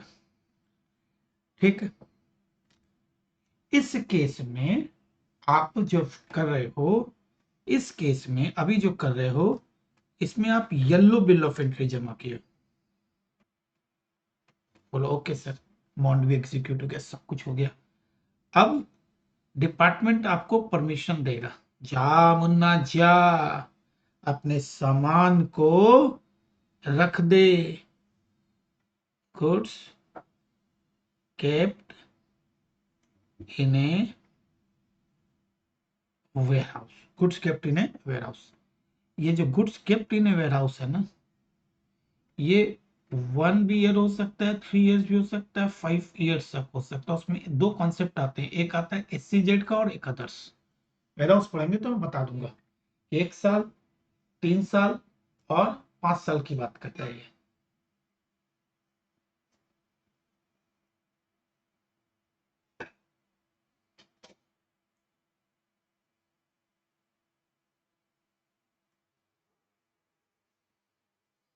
ठीक है, 1 साल, 3 साल, 5 साल तक आप सामान को रख सकते हो। ठीक है, अब आपका मन हुआ, क्या मन हुआ कि नहीं बहुत दिन हो गए, चलो अब मेरे को सामान की जरूरत है, अब मैं यहां से सामान को निकालता हूं। पाप, तो goods kept in a warehouse, इसके लिए क्या होता है, ऑर्डर आएगा। ऐसा नहीं कि आपने ऑर्डर आएगा, गुड्स जाओ वेयरहाउस में रख लो, 1 साल, 3 साल, 5 साल तक आप गुड्स में रख सकते हो। अब आपका मन हुआ, अब मुझे सामान की जरूरत है, अब इंपोर्टर क्या करेगा, इंपोर्टर क्या करेगा, green bill of entry submit करेगा पीओ को। क्या चीज के लिए? कि वेयरहाउस से गुड्स अब उसको कहाँ लेके जाना है? होम कंजम्पशन के लिए। तो उसके लिए कौन सा बिल ऑफ एंट्री जमा किया उसने? Green colour of bill of entry की मुझे जाना पड़ेगा। ठीक है, ये पीरियड लंबा हो सकता है, तो इसके पहले भी, इस green of bill of entry के पहले भी उसको क्या करना पड़ेगा? Before BOE for home consumption क्या किया होगा भाई साहब ने? भाई साहब ने वही करना पड़ेगा जो अभी तक करके आ रहा है। Assessment under section 1718, valuation,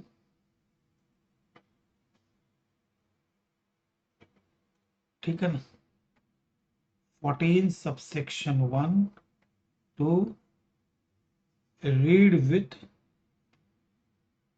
rule 3 and rule 3 to 12, एकदम वही सारी चीजें वो करने वाला है। 1718 read with this valuation. Valuation कर लिया, बोला हाँ दादा वैल्यूएशन कर लिया। फिर से अब ड्यूटी डिटरमाइन होगी। आप सोचेंगे कि इसमें दो बार, यस वेयर हाउस में दो बार होता है ना, क्योंकि टाइम पीरियड होता है, क्योंकि इस टाइम में रेट भी चेंज हो सकता है, डॉलर यूरो के फॉरेन एक्सचेंज का रेट चेंज हो सकता है, ड्यूटी का रेट चेंज हो सकता है इन दो एरिया में। तो इसके लिए डबल वैल्यूएशन, ड्यूटी डिटरमाइन, फिर पेमेंट ऑफ ड्यूटी। जाके आपने बिल जमा कर दिया, डिपार्टमेंट आपको बोलेगा जा मुन्ना जी ले अपनी जिंदगी।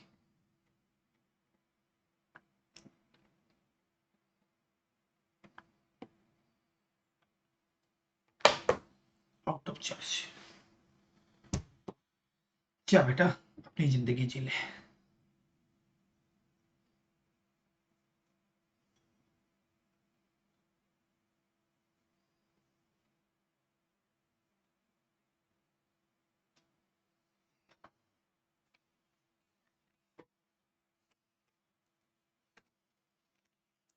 क्या कहा था? एक पूरे कस्टम का व्यू तो मैं दे दूंगा, ये यही है कस्टम का व्यू, और क्या।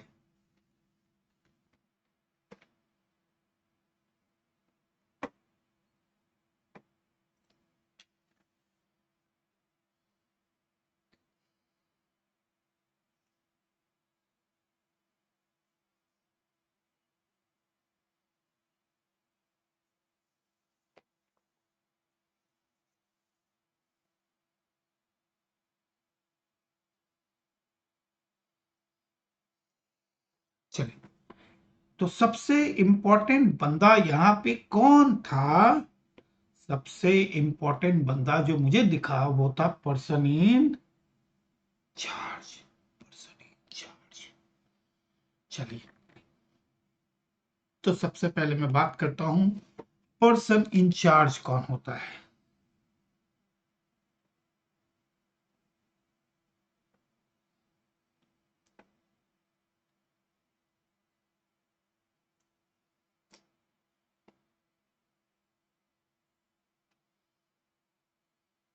पर्सन इन चार्ज कौन होता है?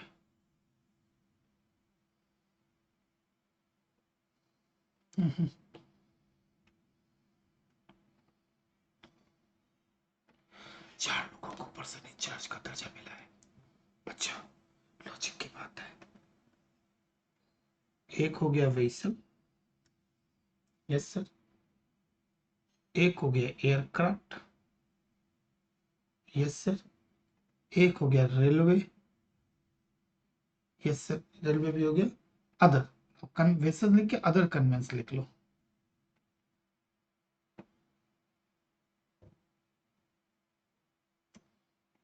अगर मैं बात करूं व्हीसल की, व्हीसल में कौन है? The master. टाइटैनिक मूवी में अगर आपको याद होगा तो लास्ट में कैप्टन, जो लोग सोचते हैं कैप्टन, कैप्टन नहीं, मास्टर। क्योंकि अगर टाइटैनिक मूवी याद होगा तो जब सब भाग रहे थे तो एक काला कोट पहन के लंबा सा आदमी था, तो उसको बोला आप भी चले, बोला नहीं, I am the master of this vessel, मैं छोड़ के नहीं जा सकता हूँ। The master of the vessel को पर्सन इंचार्ज कहते हैं, कैप्टन तो चलान, वो खाली वेसल को कंट्रोल करता है, ठीक है ना। एयरक्राफ्ट में कमांडर, ठीक है। और एक कमांडर वर्ड और क्या बोल सकते हैं, और बोल सकते हैं पायलट इन चार्ज।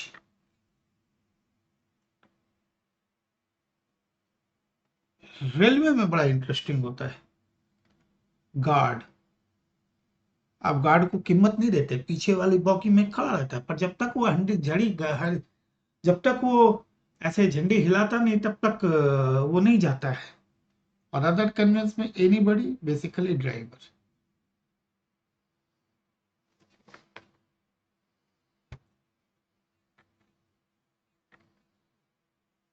ये है पर्सन इन चार्ज।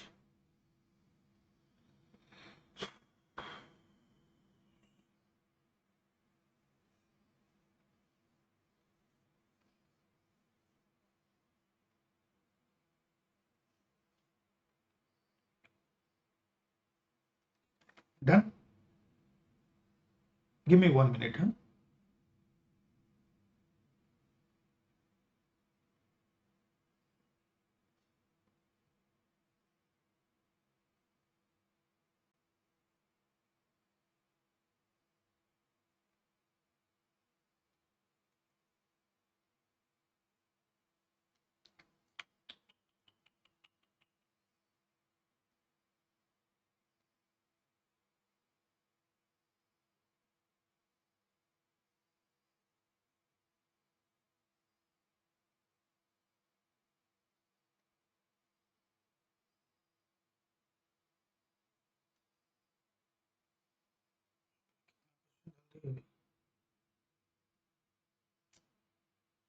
ये क्या हो गया जी, ये क्या हो गया। ये तो इनपुट आउटपुट का पूरा पैटर्न है वही।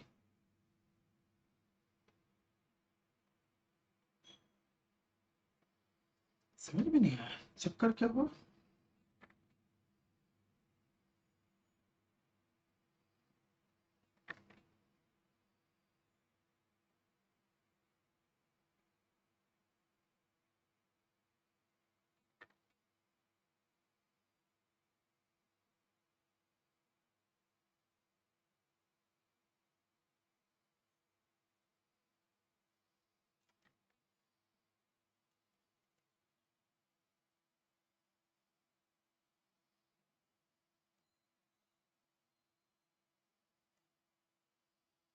This is irritating, super irritating. ये तो ड्यूटी है। इधर होगा, एक चीज दिखानी थी। ये तो हो गया case study 1322। leave it, leave it, leave it, leave it, leave it।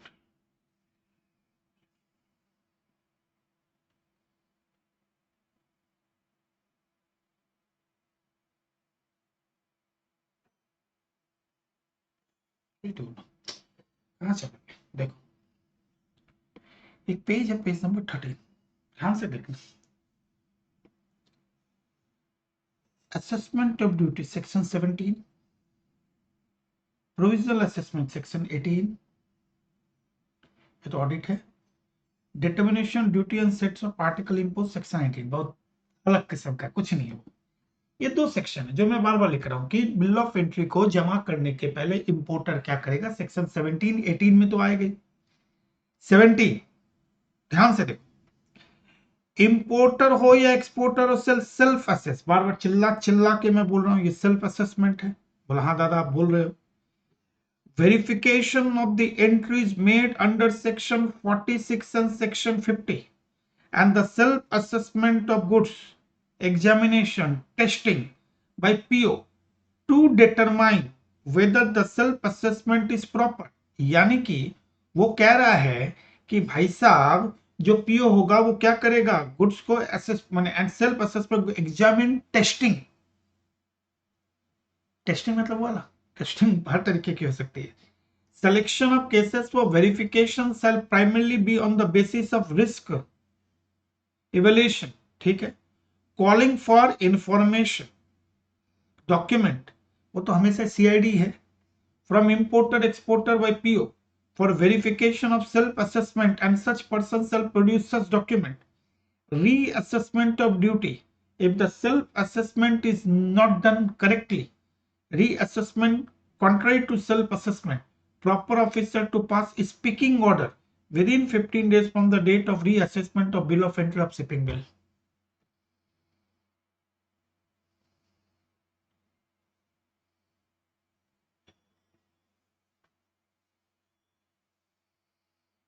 इसमें कुछ भी नहीं दिखा आपको, एक सिंपल सा कॉन्सेप्ट है। Provision, whether importer is unable to make self assessment, whether proper officer deem it necessary to subject any imported goods, ठीक है। तो अब मैं अपने तरीके से आ रहा हूं, मैंने कहा ना अपना तरीका जिंदाबाद जिंदाबाद जिंदाबाद। आजा, ये क्या कर दिया मैंने गड़बड़ी। देखो, अब अगर मुझे कोई बोले असेसमेंट,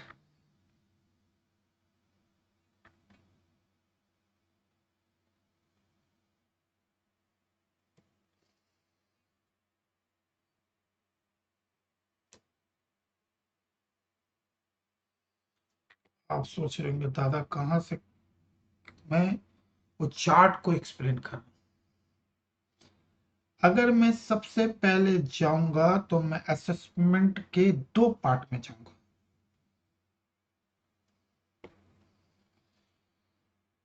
ठीक है ना। एक को मैं अपने स्टाइल में नाम दूंगा फर्स्ट चेक,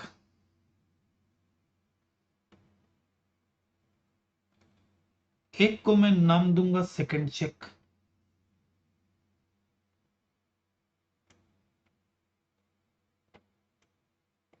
इसको मैं नाम दूंगा 17 1 2 और 3,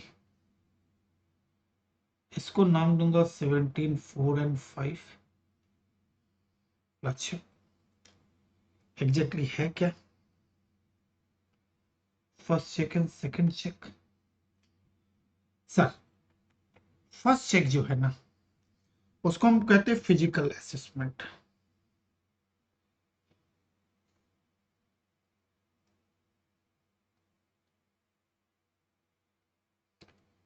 फिजिकल असेसमेंट, और दूसरे को कहते हैं डॉक्यूमेंटेशन असेसमेंट।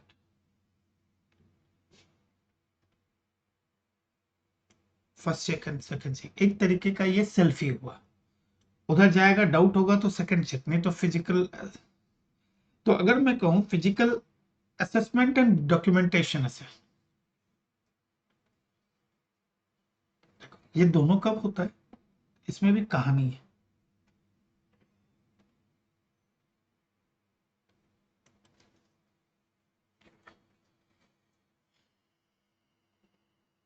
अब आप देखेंगे ऐसा तो 17 में ऐसा बहुत कुछ लिखा हुआ नहीं, मैं तुम्हें अलग तरीके से चीजों को बता रहा एग्जैक्टली होता क्या है। क्योंकि गुड्स जब आ रहा होता है इंपोर्टेड गुड्स, तो इंपोर्ट गुड्स जब आ रहा होता है तो सबसे पहले आप क्या जमा करते हो, तो आप जब डिपार्टमेंट को जमा करते हो तो क्या जमा करते हो, डॉक्यूमेंट। तो डिपार्टमेंट जो असेसमेंट करता है डॉक्यूमेंट के बेस पे करता है, उसको डाउट होता है तो फिर वो फिजिकल असेसमेंट करता है। दिस इज लॉजिक ना, ये सद्दम है बात में।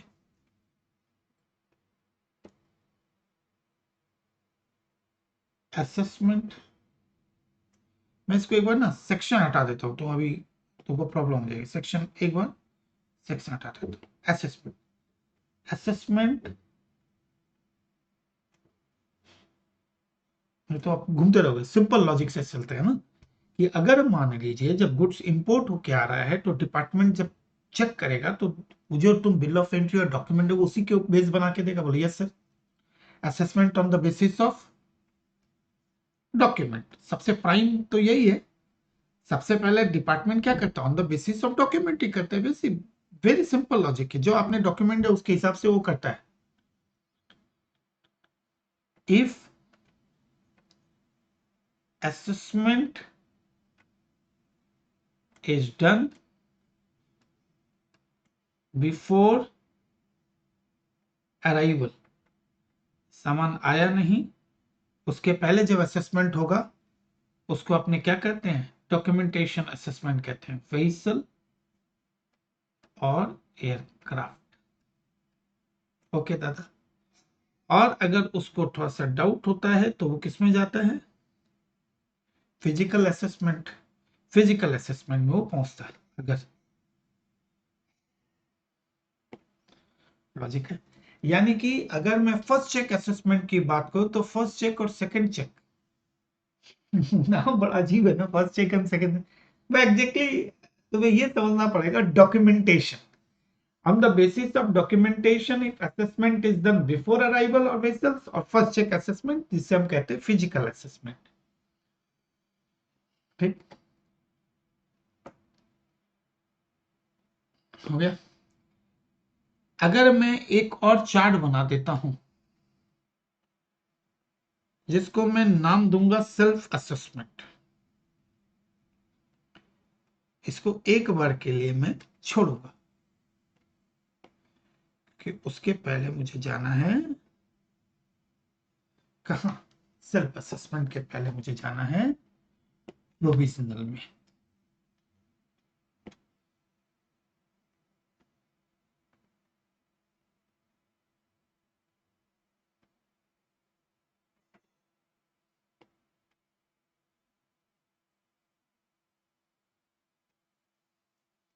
प्रोविजनल असेसमेंट, इसमें मैं सेक्शन लिख सकता हूं, कोई दिक्कत नहीं होगी। Under section 18 very simple section है, इसलिए लिखने में फिक्स ही है, 19 सेट्स है। जब इंपोर्टर जिस सामान को लेके आ रहा है वो बड़ा कंफ्यूज है, किस सामान का वैल्यू कैसे करूं, इसका रेट क्या होगा, तो वो डिपार्टमेंट और से सामान निकालना भी है, तो डिपार्टमेंट को कहता है प्रभु मेरे लिए रेट और ड्यूटी का बड़ा प्रॉब्लम हो रहा है, आप एक काम करो, एक प्रोविजनल असेसमेंट करके मुझे एक ड्यूटी बता दो, मैं ड्यूटी देके निकालना चाहता हूँ। बात में तो दम है। ठीक है दादा,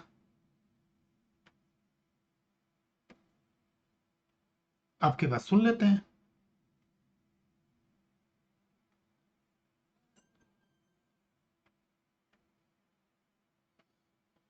इसी को मैं एक बार यहां से तुम्हें दिखा देता हूं, तुम्हें सुविधा होगी, तुम्हें लगेगा हाँ देखो 17 को असेसमेंट ऑफ ड्यूटी माना गया। इंपोर्ट एक्सपोर्टर सेल्फ असेस ही करेगा। Verification entry is made under section 46 और section 50 import and export and the self assess of goods, self assessment examination testing आ गया, physical examination testing of physical by PO to determine whether the self assessment is proper. बाद में बात करेंगे, देख इसके point को देख। When the importer exporter is not able to make self assessment under section 17(1) and makes a request in writing to the PO for assessment, ठीक है आपने एप्लीकेशन किया, when the PO deem it necessary to subject any imported goods or export goods to any chemical order test, basically chemical order test होता नहीं है, आपने बोला या डिपार्टमेंट को लगा कि जो गुड्स आप इंपोर्ट कर रहे हो एक्सपोर्ट कर रहे हो उसका केमिकल टेस्ट होना चाहिए, तो वो प्रोविजनल असेसमेंट करेगा, क्योंकि केमिकल टेस्ट में टाइम लगता है, और एसएससी बोला मुझे अभी लेना है, तो बोला ठीक है प्रोविजनली कर। But the importer exporter has produced all the necessary document and furnished full information, but the PO deem it necessary to make further inquiry, ये तो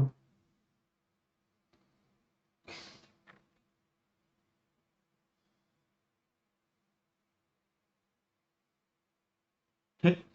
When necessary document have not been produced, the information has not been furnished and the PO deem it necessary to make further inquiry, तो बकवास है।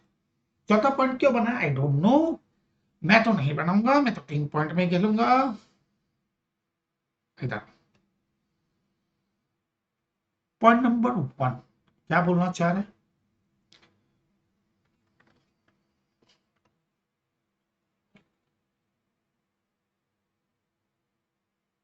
where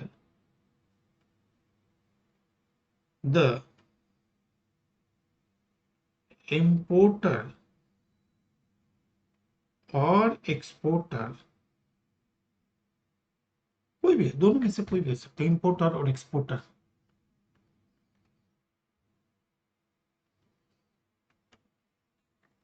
not able to provide document। जो मैट में अपने पढ़े उसमें चौथा पॉइंट है ना, not able to provide document, मैंने उसको फर्स्ट में ही मर्ज कर दिया। और not able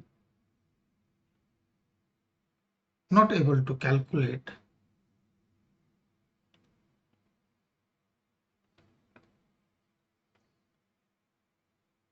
value of goods, value ही नहीं कर सक रहा हूं, और रेट ऑफ ड्यूटी, कहां मुझे प्रॉब्लम हो रही है, वैल्यू में प्रॉब्लम है, रेट में प्रॉब्लम हो रही है, या फिर not able to provide document. मैंने इसको पॉइंट नंबर ए और चौथे को मिक्स किया।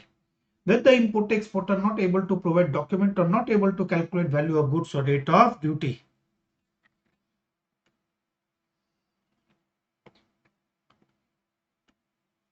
makes application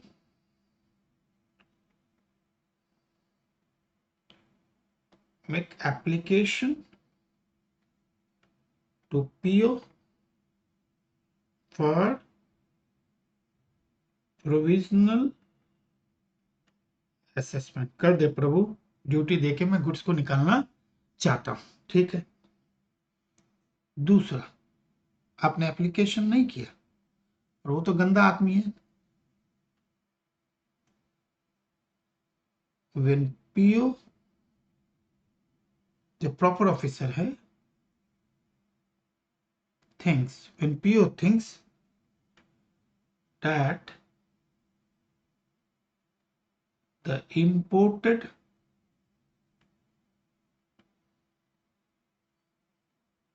goods or exported goods, imported goods or exported goods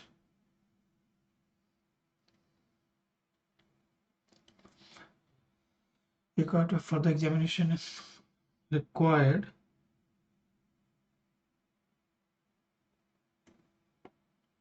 for further examination or chemical test,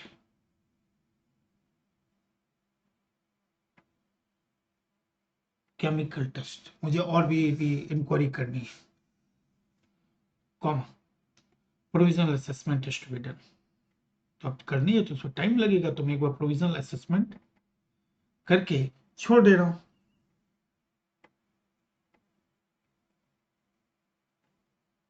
ये भी बात हो गई, बड़ा इजी है यार, अभी याद हो जाएगा। सेक्शन 17 भी याद कर लिया तुमने, ठीक है ना।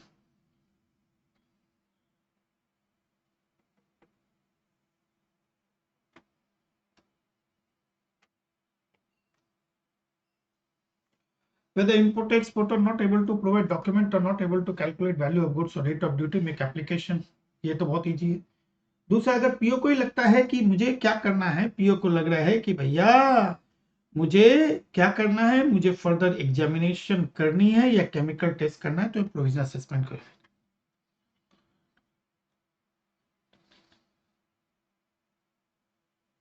ये तो दो, एक सेकंड मुझे एक बार के लिए टाइम दे दो तो मैं भी समझा सकूं। देखो, where the importer exporter unable to make, where the necessary document have not been, ये दो हो गया। where the proper officer deem it,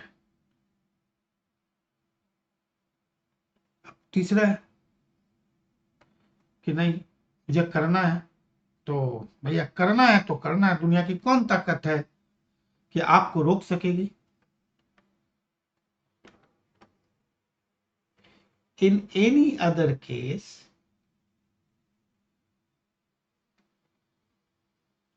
इसको छोड़ के कुछ भी है, as PO required to make provisional assessment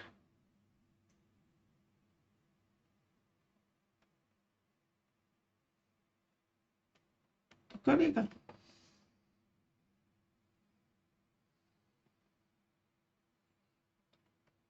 even though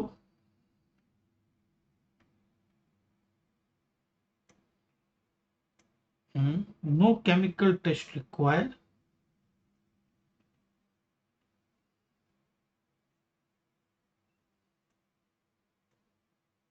or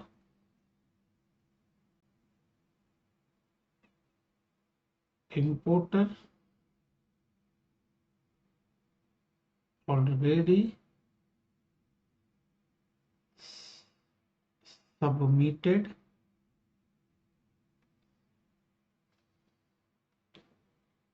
all document। यानी कि जिद है। अब कोई इंसान जिद कर ले तो जिद से कौन जीतेगा दोस्त? नहीं, बोला एज ए रिक्वायर, इवन तो कुछ परहेज करना पड़ेगा। This is called provisional assessment.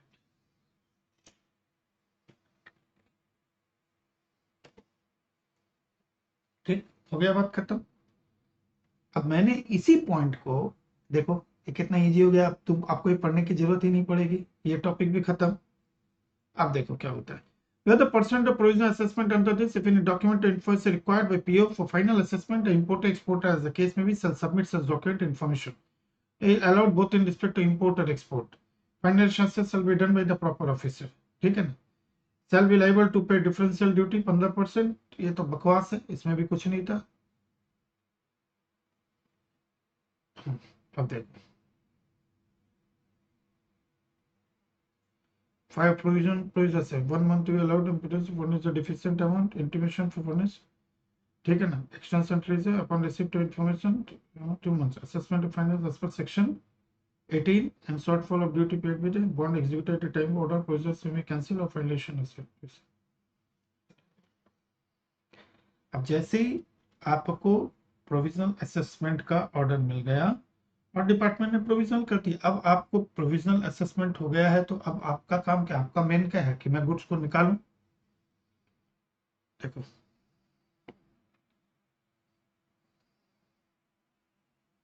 in case of provisional assessment, मैं तो आपका सारा काम इजी कर दे रहा हूं कि आप जब सो तो आपको लगे यार इतना कुछ पढ़ लिए। In case of provisional assessment, duty determination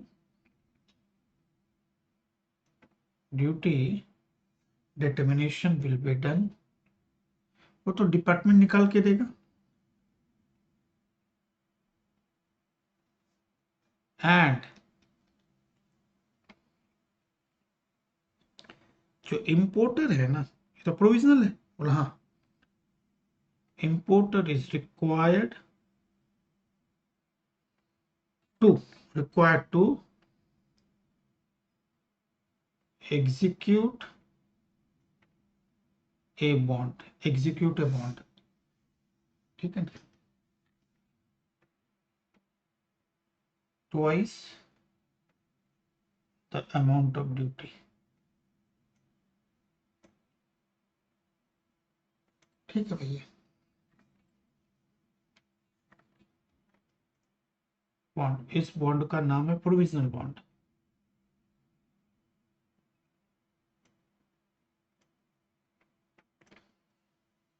picture clear होगी। सेल्फ असेसमेंट होगा, अगर उसमें आपको प्रॉब्लम हो रही है तो क्या होगा, प्रोविजनल असेसमेंट होगा। हाँ दादा, ये भी हो गया, गजब ही हो गया। अब देखो मैं एक एक करके सारी चीजें आ रही है ना, हो गया। असेसमेंट सेल्फ करेगा, उसमें बहुत सारी चीजें, 18 आ गया प्रोविजनल। अब वो बोलता है कि determination of due execute bond, वो तो वेयर हाउस की बात हो रही है। अभी मुझे क्या करना है, मान लो होम कंजम्पशन के लिए है तो 17 1 2 3 4 first check and second check provisional assessment हो गया। अब ये कहते हैं वैल्यूएशन, तो करना पड़ेगा। तो बिना खाली वैल्यूएशन बिना किए तो आप गुड गुड्स को निकाल भी नहीं सकते, बोले एकदम नहीं निकाल सकते, एकदम सवाल ही नहीं पैदा होता है। तो ये कैसे होगा, ये हमने ये देख लिया तो ये वैल्यूएशन भी देख लेते हैं। चलो दादा आप बोल रहे हो तो वैल्यूएशन देखना ही पड़ेगा, दुनिया में क्या और कुछ कर ही नहीं सकते अपने। असेसमेंट हो गया, प्रोविजन असेसमेंट हो गया। चलो अब क्या है देखो,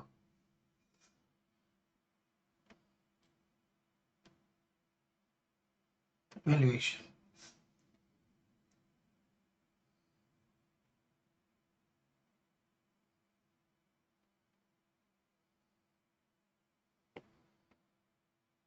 अरे 14(1), 14(2),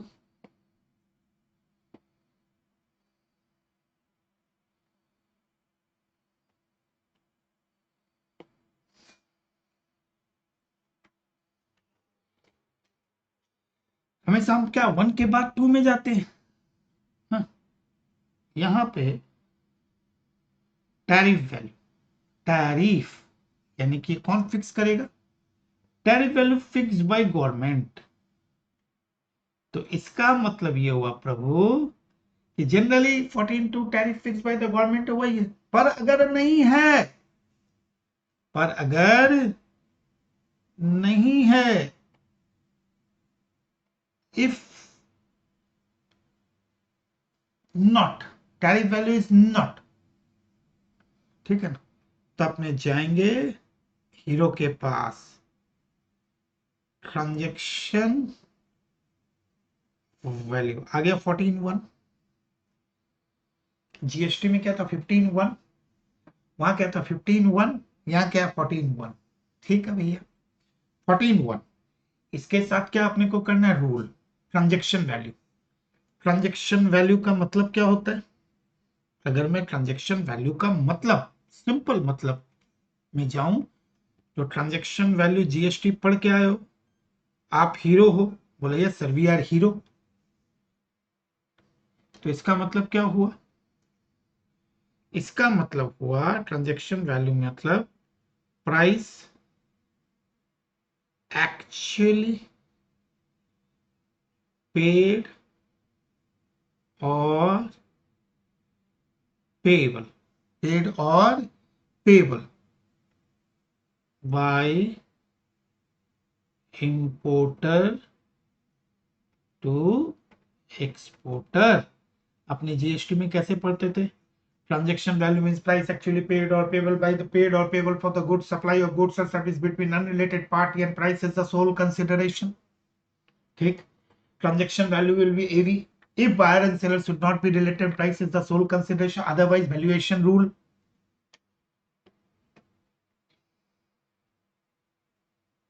बहुत अच्छी बात है, ध्यान से देखो, transaction value is equal to accessible value,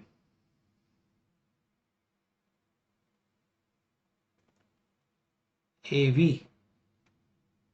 AV if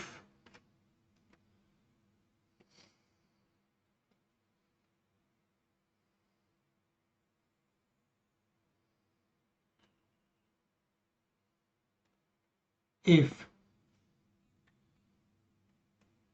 GST याद आ गए 15(1), 14(1), importer and exporter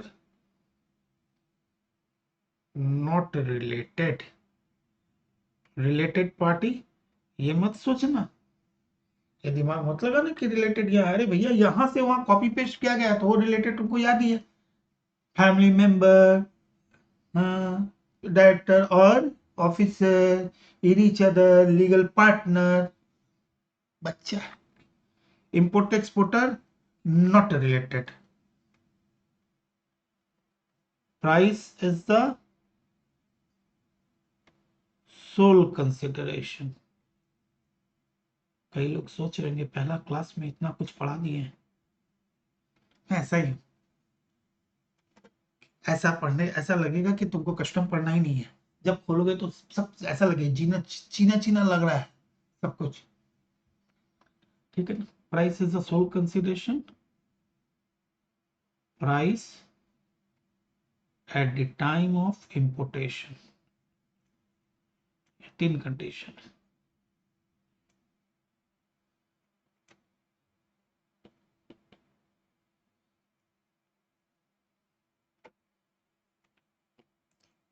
not related, sole consideration, price at the time of import। ये तीन कंडीशन अगर सेटिस्फाइड हुई तब, ठीक है, तीन कंडीशन सेटिस्फाइड हो गई तब अपने को क्या करना पड़ेगा, तब क्या करना पड़ता है, AV is equal to 14 subsection 1 plus adjustment under rule 10(1) and 10(2)। अगर आपको याद होगा जीएसटी में अपने क्या करते थे, 15(1) plus 15(2) A B C D minus 15(3), वही एडजस्टमेंट बना 10(1) 2 है और कुछ नहीं है, 10(1) और 2 का एडजस्टमेंट है, ठीक है, ये एडजस्टमेंट करेंगे। और अगर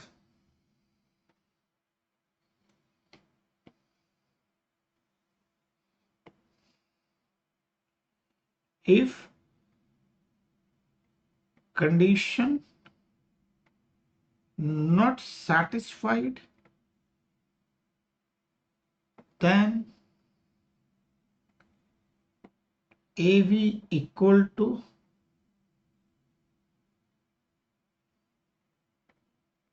valuation rule 3 to 12।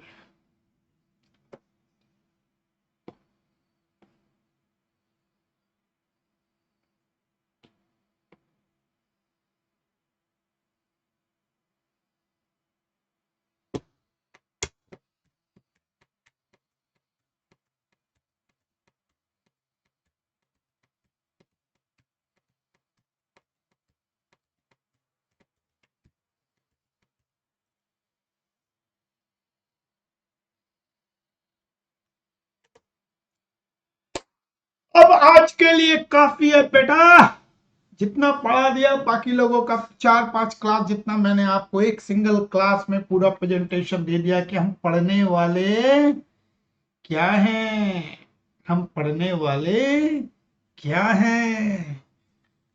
दिमाग में आप लग रहा होगा, अरे तो बड़ा मजा आ रहा है यार, हैं, पहचाना पहचाना भी लग रहा है। जाना मेन है ये चार्ट, ये जो चार्ट मैंने बना दिया ना पूरा एक दिमाग में सेट कर दिया, यही होने वाला और यही पढ़ने वाले हो तुम, ठीक है। और जहां तक असेसमेंट की बात है, प्रोविजनल सीख लिया, वो वाला मैं तुम्हें अलग तरीके से सिखाऊंगा। फिर वैल्यूएशन आया दिमाग में, ट्रांजेक्शन वैल्यू पिक्चर में आ गई, ठीक है। Thank you very much. मैं तो अपनी क्लास तो 1 घंटे 45 मिनट से ज्यादा की होनी नहीं है, हर सेशन अपना 1 घंटा 30 1 घंटा 45, कोई हेडेक नहीं, कोई नहीं, आराम से हो जाएगा। चलिए फिर मिलते हैं सेकंड सेशन में। सेकंड सेशन इससे बवाल होगा, जिसमें पूरा वैल्यूएशन बना दूंगा, रेट ऑफ ड्यूटी का कॉन्सेप्ट दे दूंगा, रेट ऑफ एक्सचेंज रेट का कॉन्सेप्ट दे दूंगा, कैलकुलेशन सिखा दूंगा, फिर कस्टम पढ़ाऊंगा। Good night.